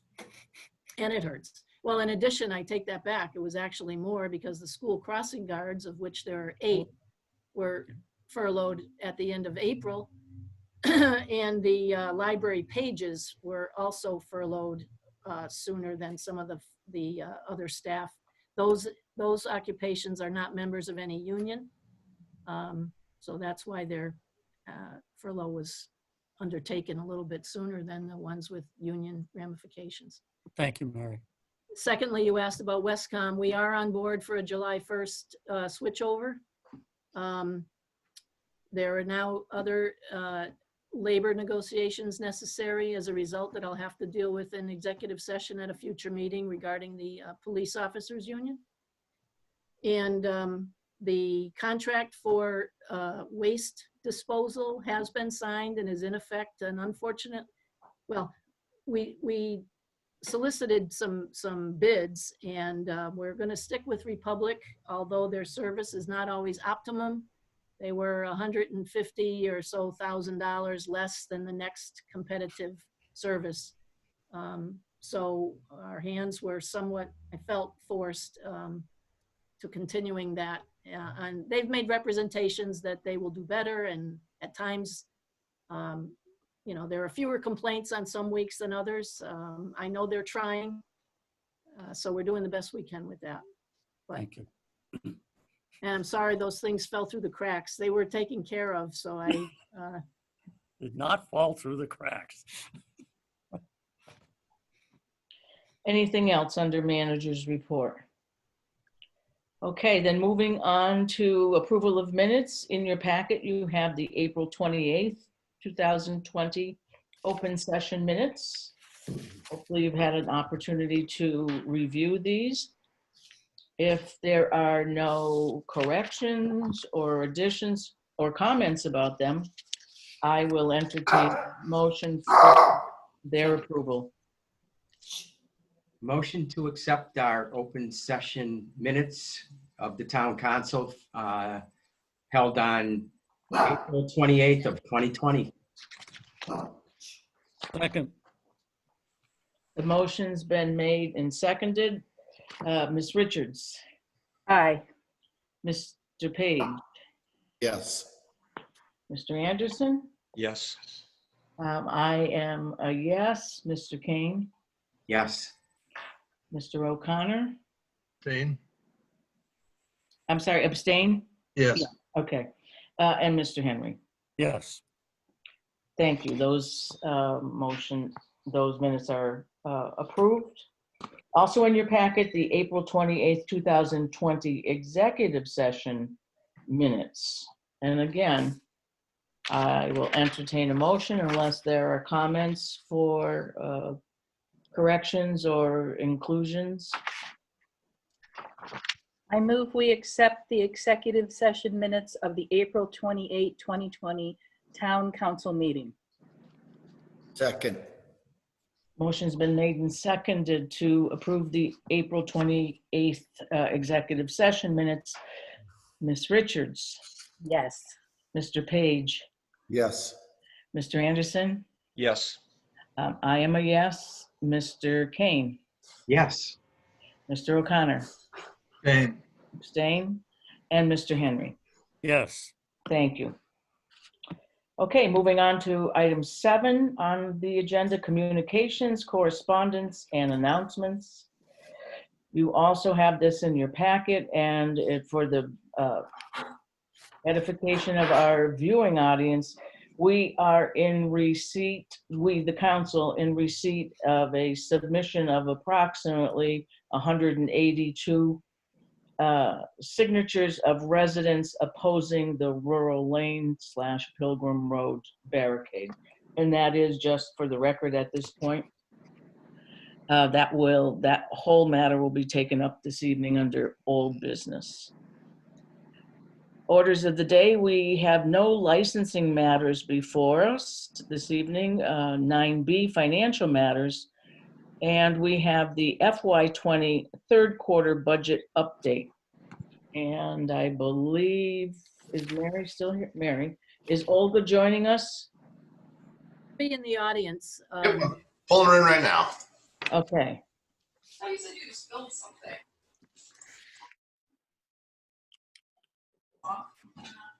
There she is. Hi, Olga. Hi. Hi, Olga. Hi.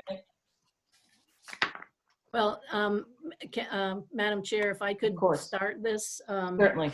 I asked Olga to be available in the event that any of the counselors had specific questions. Sure. You realize that she's filling in as the interim accountant on very short notice, and she prepared these reports that you have in your packet. They're not much different than the reports that were provided at the end of the second quarter. I think the key is that there are several accounts that are overspent, and those are the same accounts that Ms. Menard identified back in January or February, I guess, was at the meeting. It's a town manager account, legal services account. So there's not, and the workers' comp and the liability insurance matters, and a few that they're the same accounts that were overdrawn, if you will, or overspent by percentage in December. There is no capital accounting here tonight.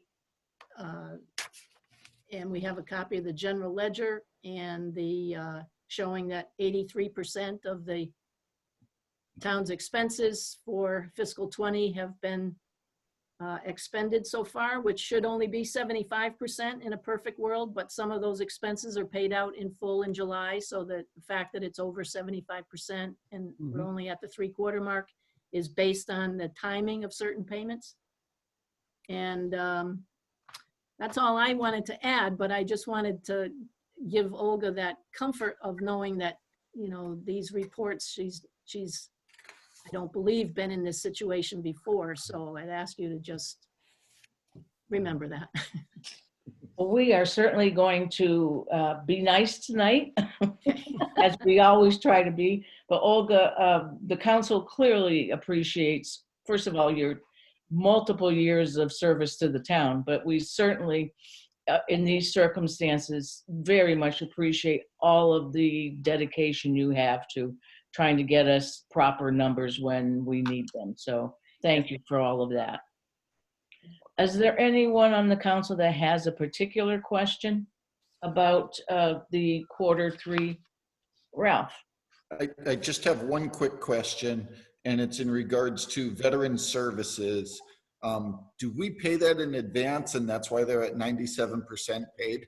Yes, that's paid in July to the town of Munson, I believe. Yes, well, their board is situated in Munson, right? Yeah.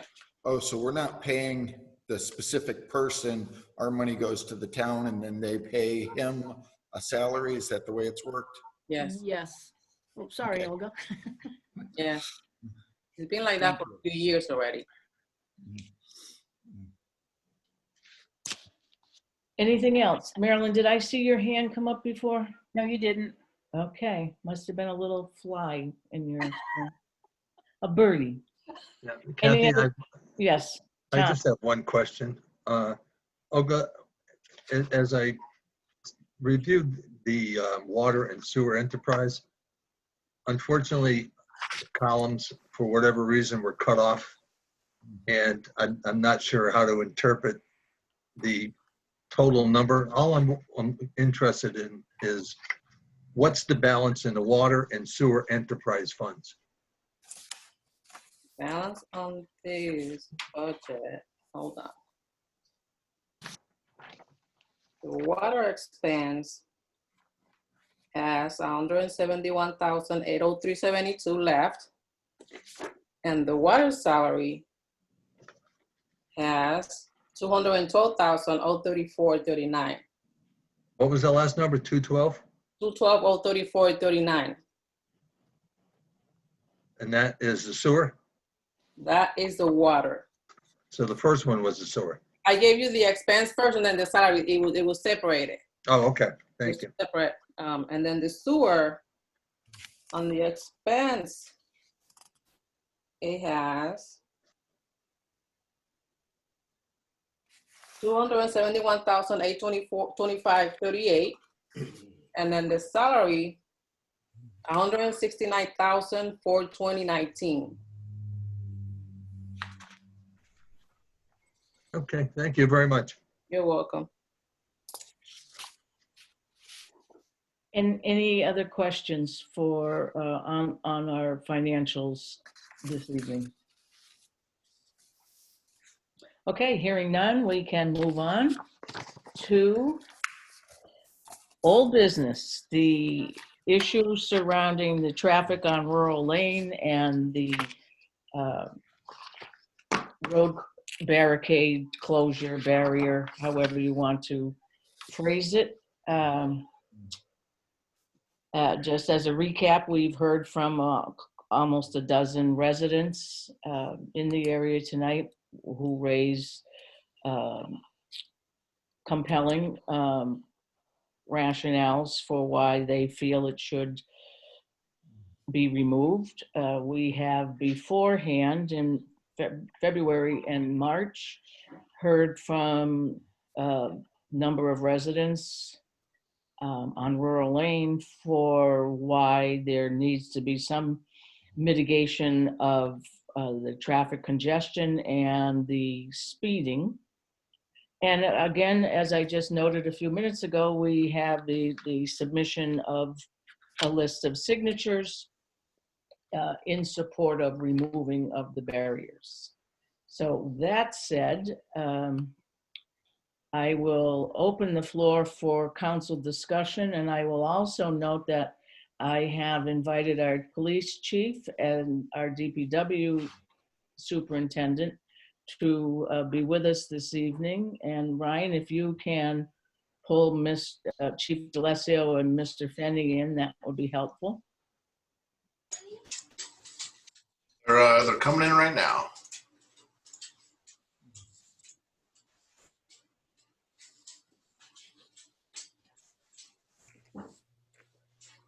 All right, Good evening, Chief and Bruce. Thank you both for your patience since we're well into 2 hours in meeting time, but I'm assuming some of our questions, excuse me, this evening, we will need to rely on you for some, backup support. So that said, is there anyone on the council that would like to begin the discussion? Sure, I will. Ralph. It was very nice being able to look over the traffic data that was provided. 70% of the vehicles actually are exceeding the speed limit on the street. Of that, the average in the 85th percentile is 37 miles an hour. The volume of traffic on the street was much more than what I had thought. The volume is 703 on a secondary street. From all the data I've received, usually you can expect about 400 vehicles. So with that being said, we know this is a cut-through street. I personally don't think barrier in the location that it is good for the town. I don't think it's in the right location. I'm not sure that that's the proper thing to do. But I do think some type of calming to slow traffic in some manner is needed. And with that, I would ask the chief if he has thoughts with regards to any calming solutions that we could do. Well, it's in part of the problem is not a problem, but how the street is laid out. It's a straight street for the most of it's straight. The houses are a little off the road, so that gives the perception that it's wide open for traveling, and that leads to people tend to travel faster than you probably would normally travel on a more street with curves in it and stuff like that. So those are the curves and houses maybe close to the street and stuff like that actually would be a calming effect to how fast the traffic would move down that roadway, believe it or not. But being a straightaway, that's what you're up against for people gunning it down the street, so to speak. So and from my end, the calming effect, line painting was another option that's done on bigger roads, but obviously I don't know if that's even possible there. I can't speak on Bruce's behalf on line painting, but that's some of the things that they do on bigger streets, again, to calm the traffic down and narrow the lanes down, etc. From a law enforcement point of view, we could, obviously our presence out there would probably be a calming effect, naturally, more we would like to think it would be. But so that's where I would stand from a law enforcement point of view. Chief, if I may, one of the speakers this evening mentioned that previously the speed limit on rural was at one time 35 miles an hour. And she noted that in recent years it had been reduced to 30 miles an hour. Is there any opportunity to decrease that a little more? And I know that not necessarily that will stop it, or make people read the sign and slow down, but it will put a little more teeth into any additional enforcement that your officers will be able to go forward with. Sure. So I don't know about the 35 mile an hour speed limit. I don't know if that was ever the effect on that, the posted speed limit on that street, or not posted rather. Thickly settled areas are normally 30 miles an hour, non-posted. And that was the case there. When they came to the town with their concerns, we decided to post it, the 30 miles an hour, which is what it was supposed to be by the state of Massachusetts DOT, excuse me, standards. So reducing it to 25, it can be done. But it also looks at maybe people have a more conscious effort when they start going down the street and paying attention that 35 is 10 over 25. That's debatable. I think if people were to go closer to 30, that most of the residents would be happy on that street. I've said that before in the past, and I truly believe it. Some of the numbers we're seeing there are a little higher than 30, so that's their concerns, and I understand that. Anybody else want to weigh in here? If I can, Kathy, I'd like to just comment. Sure. Yeah, I strongly believe that there needs to be a calming effect in the area as well. I think this might be a multi-phase process. As Chief DeLazio stated, their presence alone tends to slow traffic. As all of us are aware, whenever there's a police officer alongside the road, we all tend to slow down and pay attention to our speeds. I think there's also an opportunity to remove the barrier and to add another deterrent for speed is, as one of our fellow counselors had researched, these removable speed bumps, which would in effect cause people to slow down. And with increased enforcement, I believe that we can accomplish what we all hope to accomplish, which is the safety of the neighborhood, and not separate and isolate the neighborhood.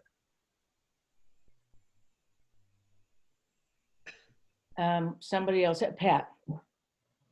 Those residents that watched our April 28th meeting will remember I spoke against this action. I said the problem doesn't lie with Rural Lane, but with the Porter Parker intersection that makes cutting through Rural Lane so appealing. I was told at that time that reconfiguring the Porter Parker intersection with the appropriate turn lane and and smart light signals would be very costly.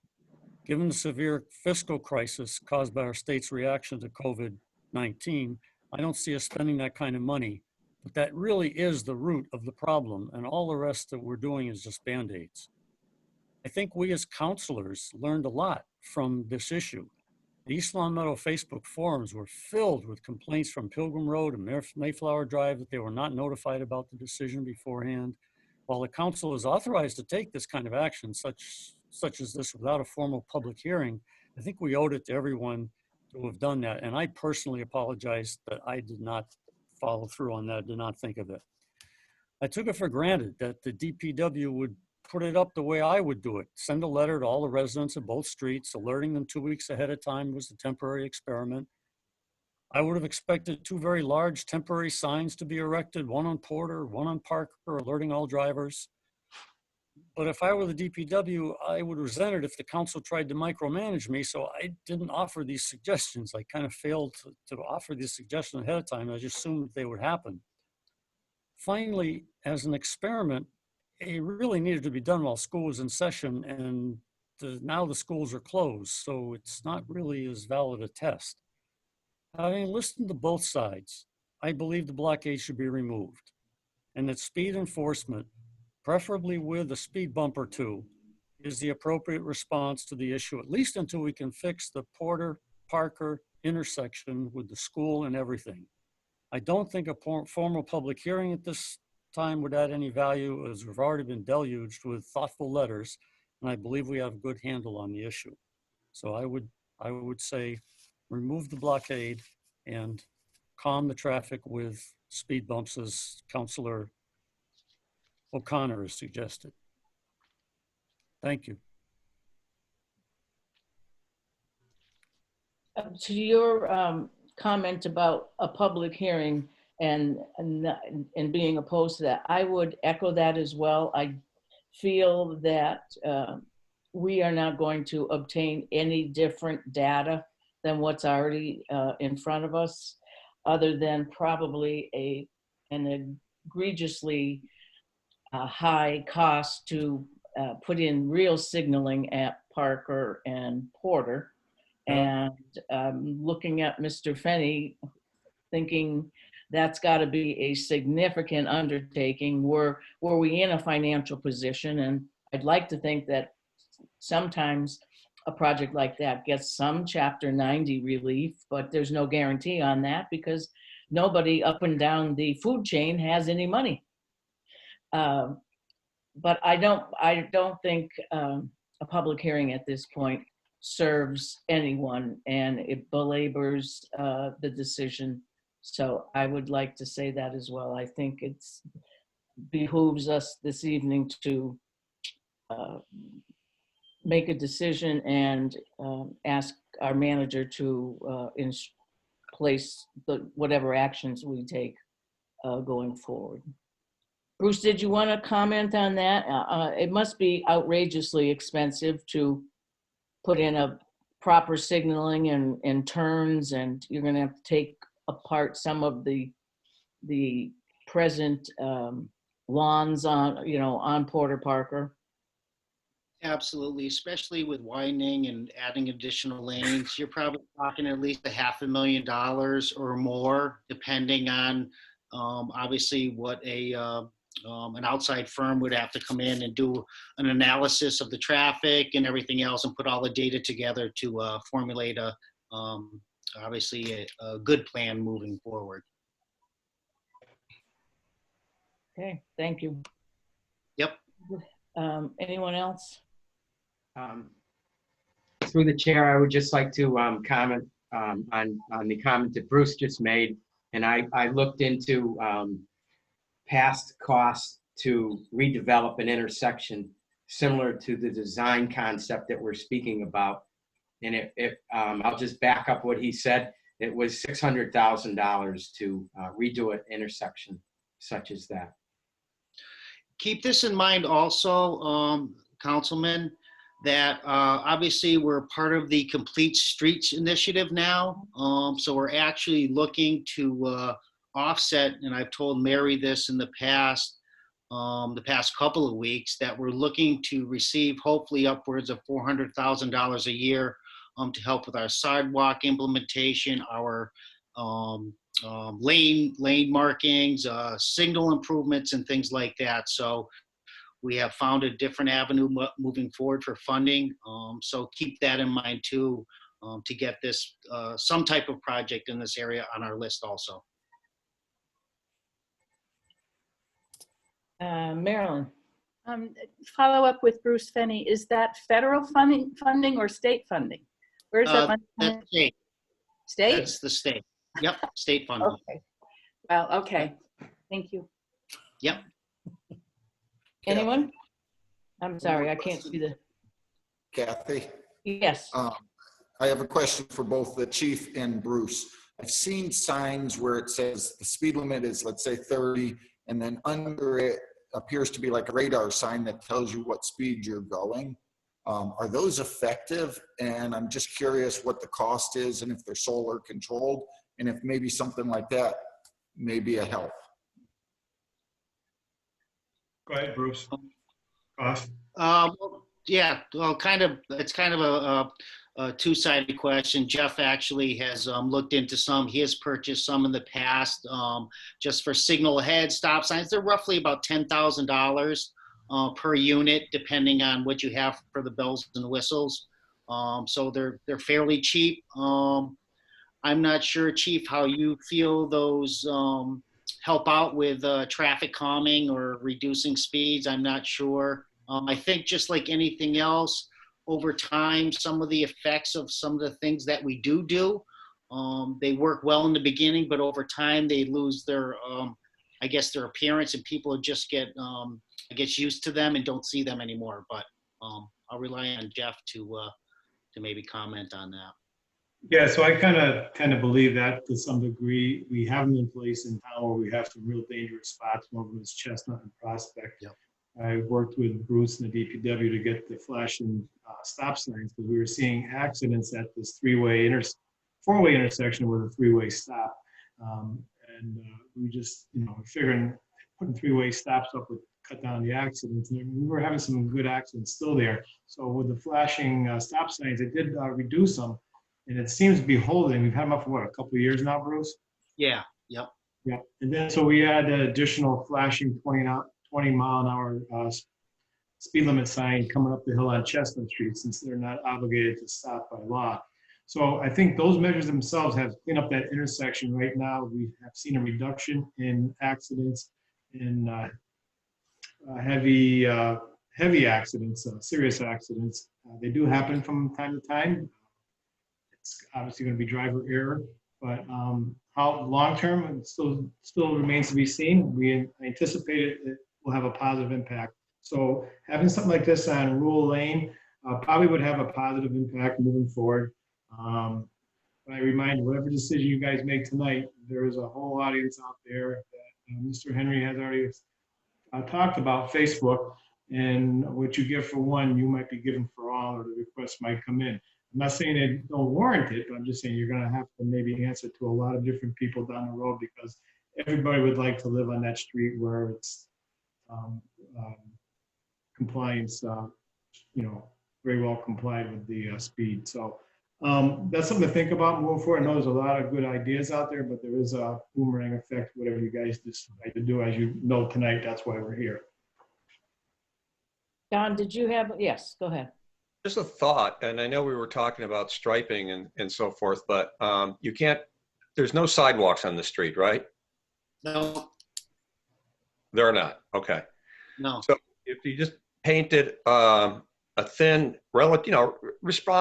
reasonable bike path line, and then put a crosswalk in the middle of the street, I don't mean literally in the middle, I mean, across, similar to what you see in Connecticut, where they have these stop signs placed in spots you're going, why is it there? Well, we also know it's for traffic mitigation. Would that work, or does the street not lend itself to that, or is there any other cost that I'm not considering? Yeah, as a secondary street, it's not wide enough to accommodate a bike lane path. So typically those are on certain width streets for main arteries. For safety, I think it's a great idea. One of my thoughts is to put this rural lane on our sidewalk master plan. I think that would kind of tick all the boxes, I guess you can say, for all the residents in that area, to put them on our sidewalk master plan. So that's just another suggestion for the council to consider. Bruce, if we were to do that, how far out would the actual installation occur? Because a master plan is, you know, Yeah. Well, on the list. As you guys are councilmen, we could make that more of a priority. I'm not sure the length of the street to give you an idea on how much it would cost. Roughly about 1,300 feet costs about $115,000, and I'm just using that as a barometer because that's how much it costs to do the Elm Street project. Okay, so pretty short money, and I'm not, like I said, I'll have to look into that to get a cost estimate on that. But like I said, I think my opinion is that is the best option for this area. And as it relates to kids maybe walking to Meadowbrook, although given the age span of that school, I'm not sure that kids would walk unaccompanied by an adult at that age. Right. They could get out to Porter, and there are sidewalks that go right to the intersection there, correct? Absolutely, yes. And like you said, yep. And on the opposite end by Pilgrim out onto Parker, there are, I can't recall, are there sidewalks there? Yep. It's actually, it goes all the way down. Oh God, I forget that street, but we do have to finish the sidewalk on Parker Street. It's probably about halfway down. That is on our master plan to complete next. That kind of connects the whole Mountain View area to the Meadowbrook School. But like I said, we can get it on the list and can go about fixing this problem that way also. So I'm open to suggestions. Anyone else? Yeah. Mike.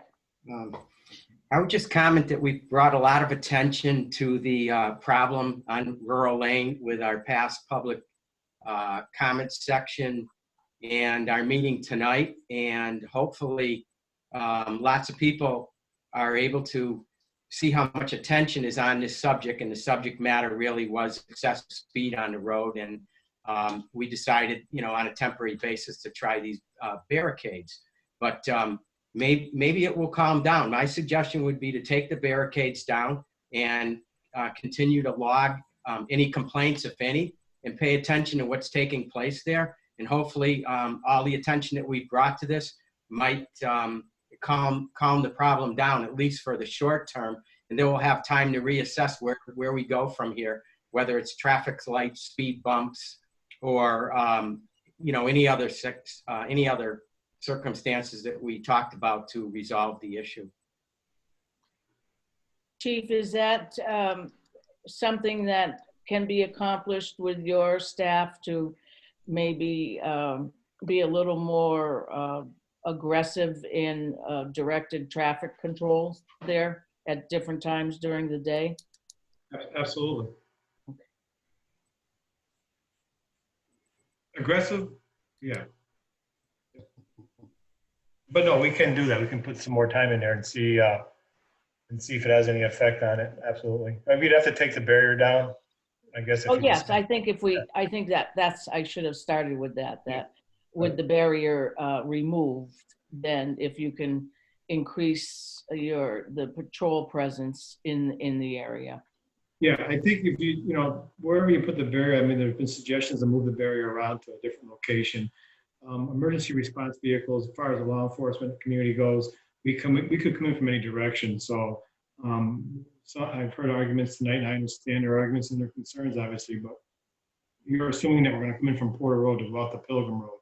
We could very well be coming down Parker Street. So moving a barrier down to Parker Street now, you would be forcing us over to Porter Road. So it's kind of like a cat and mouse game when it comes to responding, but all our responses not necessarily come from Porter Road. Maybe on the fire department side, okay, but I think the answer all their concerns, most of them anyway, the barrier being removed would probably clear up a lot of their issues as far as deliveries and response. Okay. Anybody else want to offer a comment before we move to take some sort of action here? Marilyn?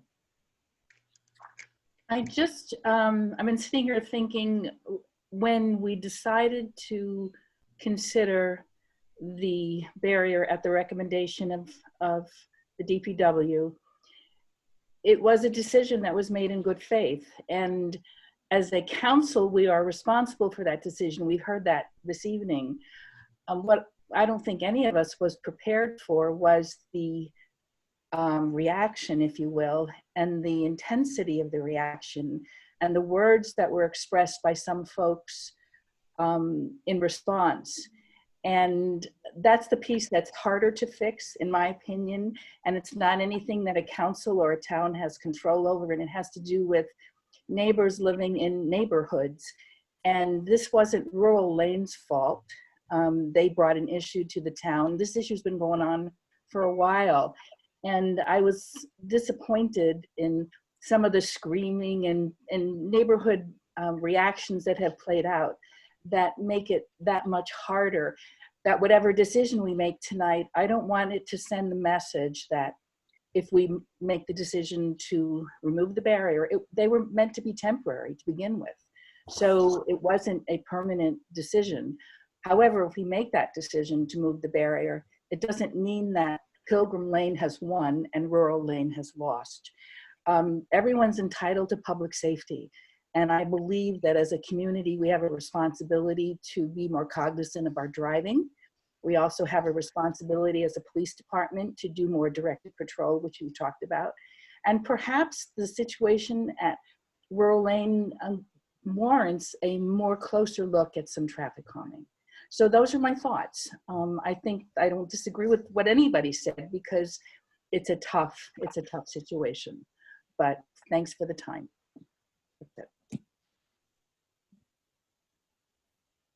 Okay. Pat, I'm sorry. Move the question. Move the question. Okay, I was getting there in a matter. know. Okay, does someone want to make a motion here then? I will make a motion to remove the traffic barriers placed at Rural Lane. Second. The motion's been made to remove the traffic barriers placed at the end of Rural Lane. I was ready to say all those in favor. Marilyn? Yes. Ralph? Yes. Don? Yes. I will vote yes as well. Mike? Yes. Tom? Yes. And Pat? Yes. Okay, the motion passes unanimously. So Mary and Bruce, my concern now is a date for when they should be removed, and I'm certainly not suggesting in July or August, but an agreed upon date with the council here and an action plan of sorts going forward. I don't think it's enough just to say, yes, the barrels are going to be taken up. Is Mary here? Yeah, sorry. My screen's all over the place. Yeah, So, do whatever you like. I can talk to both Bruce and the police chief, and we'll formulate something. You want it in writing and report it back to you? Is that what you're getting at? I think for our listening audience and anyone who's live watching on Facebook, in my mind, we've discussed some options that could serve as an action plan going forward. The barrels are removed. We can ask the chief if he can enforce some directed patrols or schedule more directed patrols. And Bruce, could you look into ballpark costs for putting sidewalks in there, and then, give us a timeline on where that might fall on your master plan list? Because certainly our intent here is to investigate options, but not to disrupt your master plan. Absolutely, not a problem at all. Any other thoughts on steps for the master plan, Mike? I'm sorry, action plan. Mike. I might think it might be helpful to refer back to the residents that made initial complaints about the speed. And maybe we could zone that down to specific time periods and when they felt that these offenses were taking place. And that information would be helpful, I believe, to the police department to, time their directed patrols or increased radar enforcement based on the information from the residents to try to comply with their wishes and overall grants. Well, when I look at that traffic study that was done, not traffic study, but the report as a result of the traffic monitoring device on rural, and I know it was back a couple of years ago, but I suspect that the trends will still be the same. When I read it, the high points are not around the school hours at Meadowbrook, as we would presume it might be. It's in fact around the commuting hours of folks going back and forth to work, 7 to 8 in the morning and 4 to 5 in the afternoon. Those aren't the Meadowbrook hours. For us to, say, well, we've got an issue with the schools, you'd have to be looking at 8:30 to 9:30 and 3 to 4. And we don't, certainly they're more elevated in that time, but that's not the culprit. I think the culprit is the commuting hours. And right now, those numbers will be skewed as well because many folks are doing work from home. Mm-hmm. So I'd like to think in general, with the absence of school and the absence of the commuter force every day on the highways, some of the issue is naturally abated. And for that, that might be one good thing of the virus. But I feel as though we might need to, I'm stumbling here. Let me think it through. I see Pat waving his hand at me.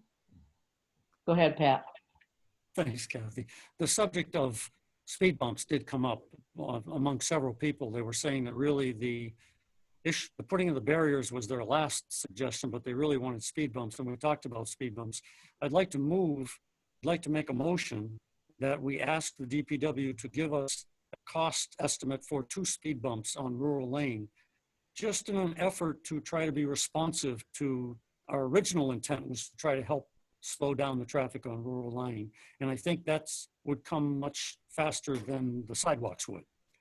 So I'd like to make a motion that we ask for a study to provide us with some dollar amounts so that we can decide whether to move forward.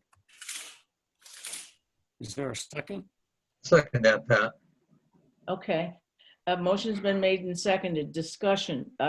My question, Bruce, is, or to Pat, are you talking permanent speed bumps or the removable type?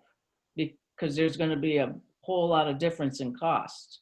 And Bruce, we'll need your opinion as well on, are the removable ones really that removable? Well, just to give you kind of an overview on how much a speed bump costs. So typically a speed bump for traffic calming needs, which this area does not qualify for through Mass DOT regulations, they're about $55,000 a piece. That's a permanent one. That's for a permanent one because they're like a table. They're gradual. They're probably about 10 to 15 feet long.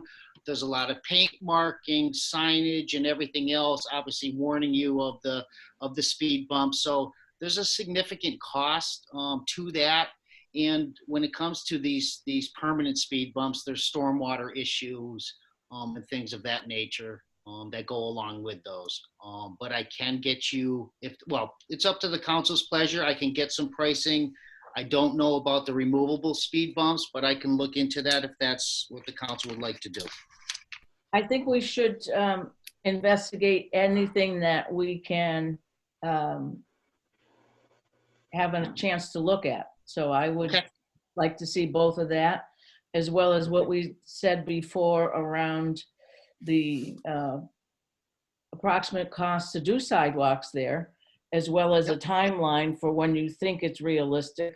Again, with the intent to destroy your master sidewalk plan. Yep, understood. Who else had their hand up here? Don, I'm sorry. I think And Marilyn. then was- Marilyn. Well, you can go first, Don. Just reeling back to what I said about this, you have to have crosswalks for a purpose, right? You either bike path lines, walking lines, or sidewalks. You just can't have a random crosswalk with stop signs in each direction. Is that correct? Yes, that's correct. Okay. There's a motion on the table. Yes, but we're still We're discussing. still in discussion, because Yeah. I could amend it to include Outside stop signs. discussion. That's a Marilyn, different issue. Marilyn, go ahead. Oh, okay. We're hearing from Bruce that there are certain items that don't qualify for rural lane. You know what we're looking to do, and perhaps there is something, less expensive, smaller speed bump. I don't know. I don't know what Long Meadow did on William Street. I've only heard it's there. I haven't actually seen it. But this, I understand, Right. is that's up 24/7 year round. So it deals with winter, climate issues. And so I would rely on you to tell us or make suggestions as to what would potentially work. And then we look at how much it costs. Sure, absolutely.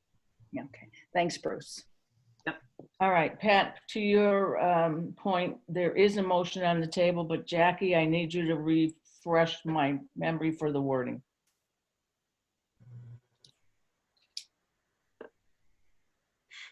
In here. Muted.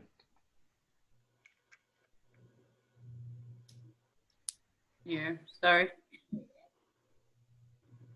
You're good.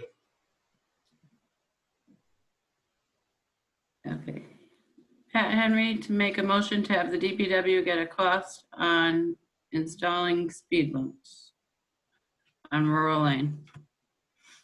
Is what I got. Good enough. Second on that, someone? Second. And Tom seconded, yeah. Okay. Beautiful. So the motion's been made and seconded to ask Mr. Fenny to investigate the cost factors on temporary and, or I'm not sorry, removable and permanent speed bumps. Would you like to add sidewalks to that also? I'm sorry. Who Not just that did that?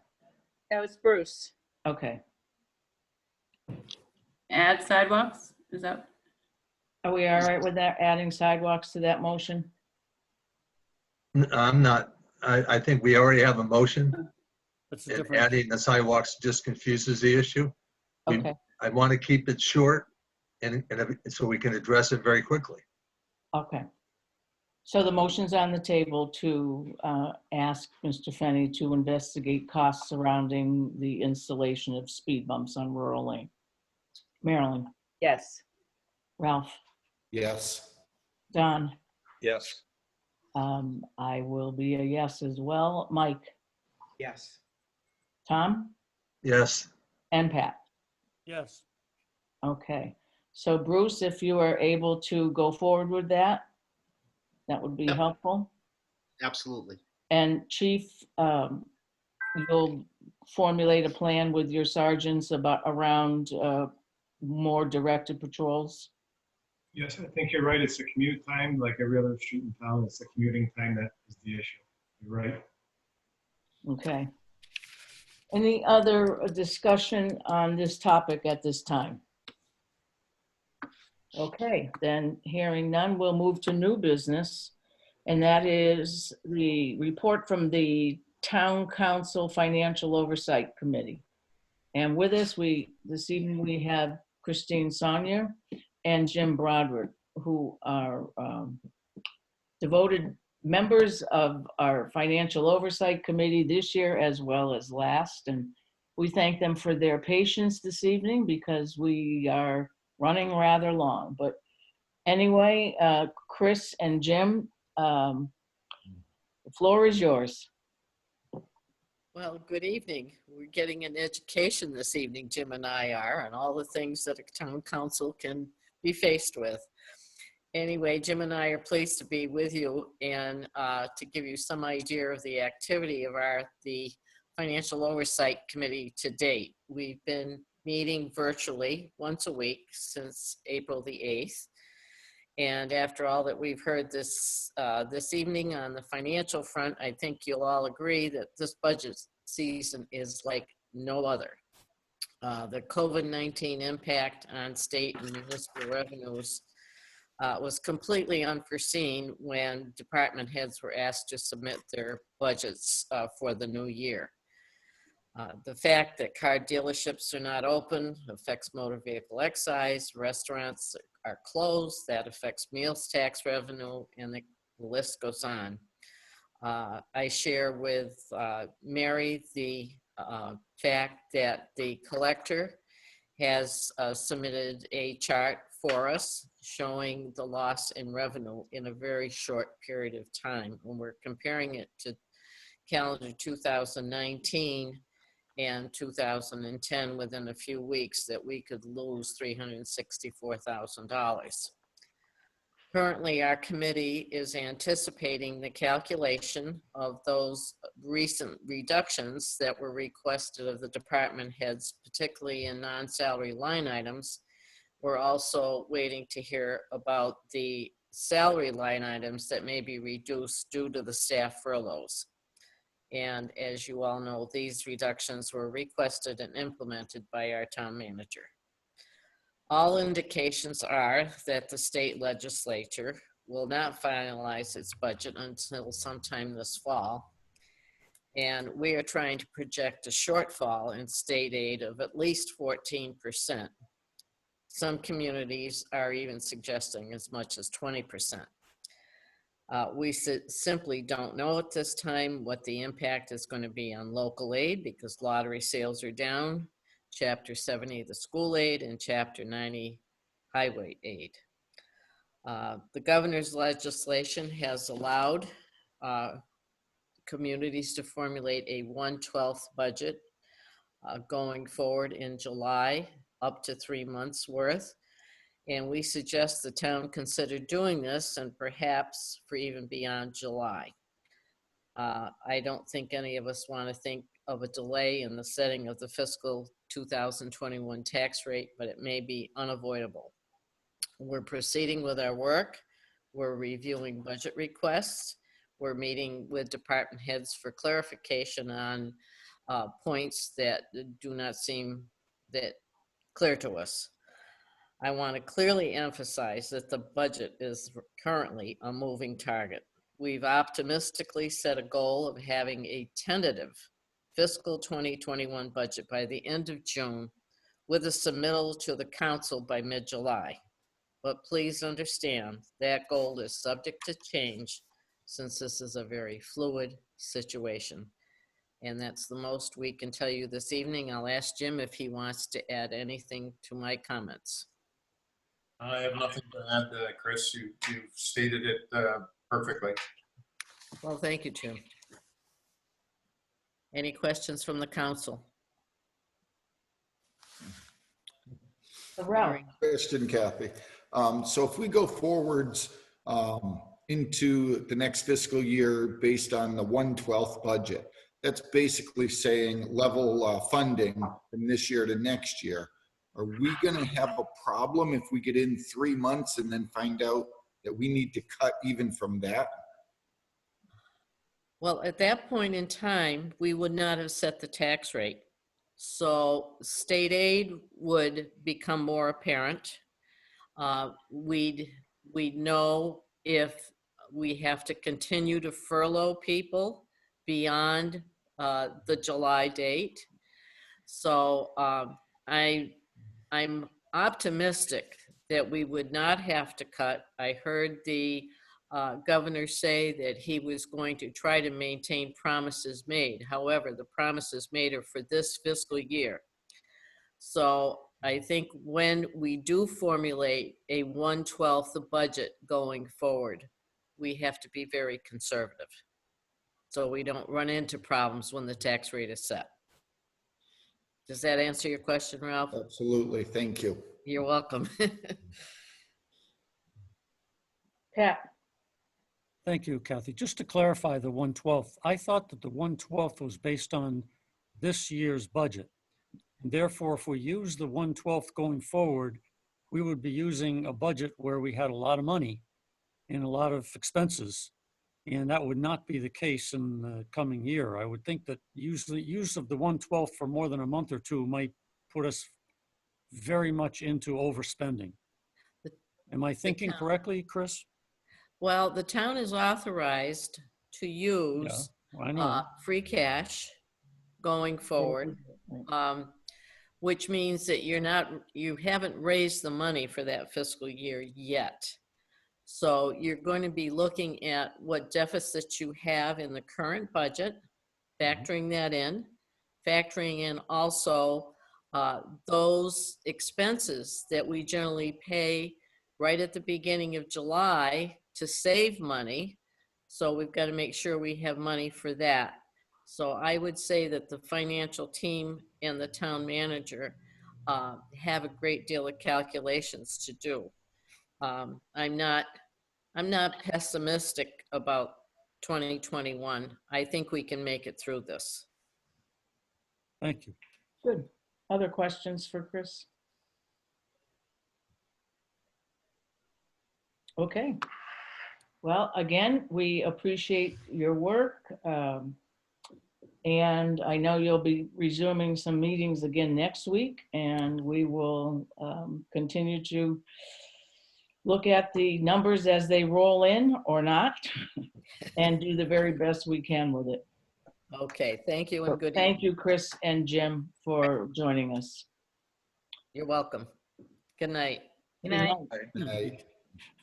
We have no other action items on our agenda. We have a summary. Do we have action items for our next meeting?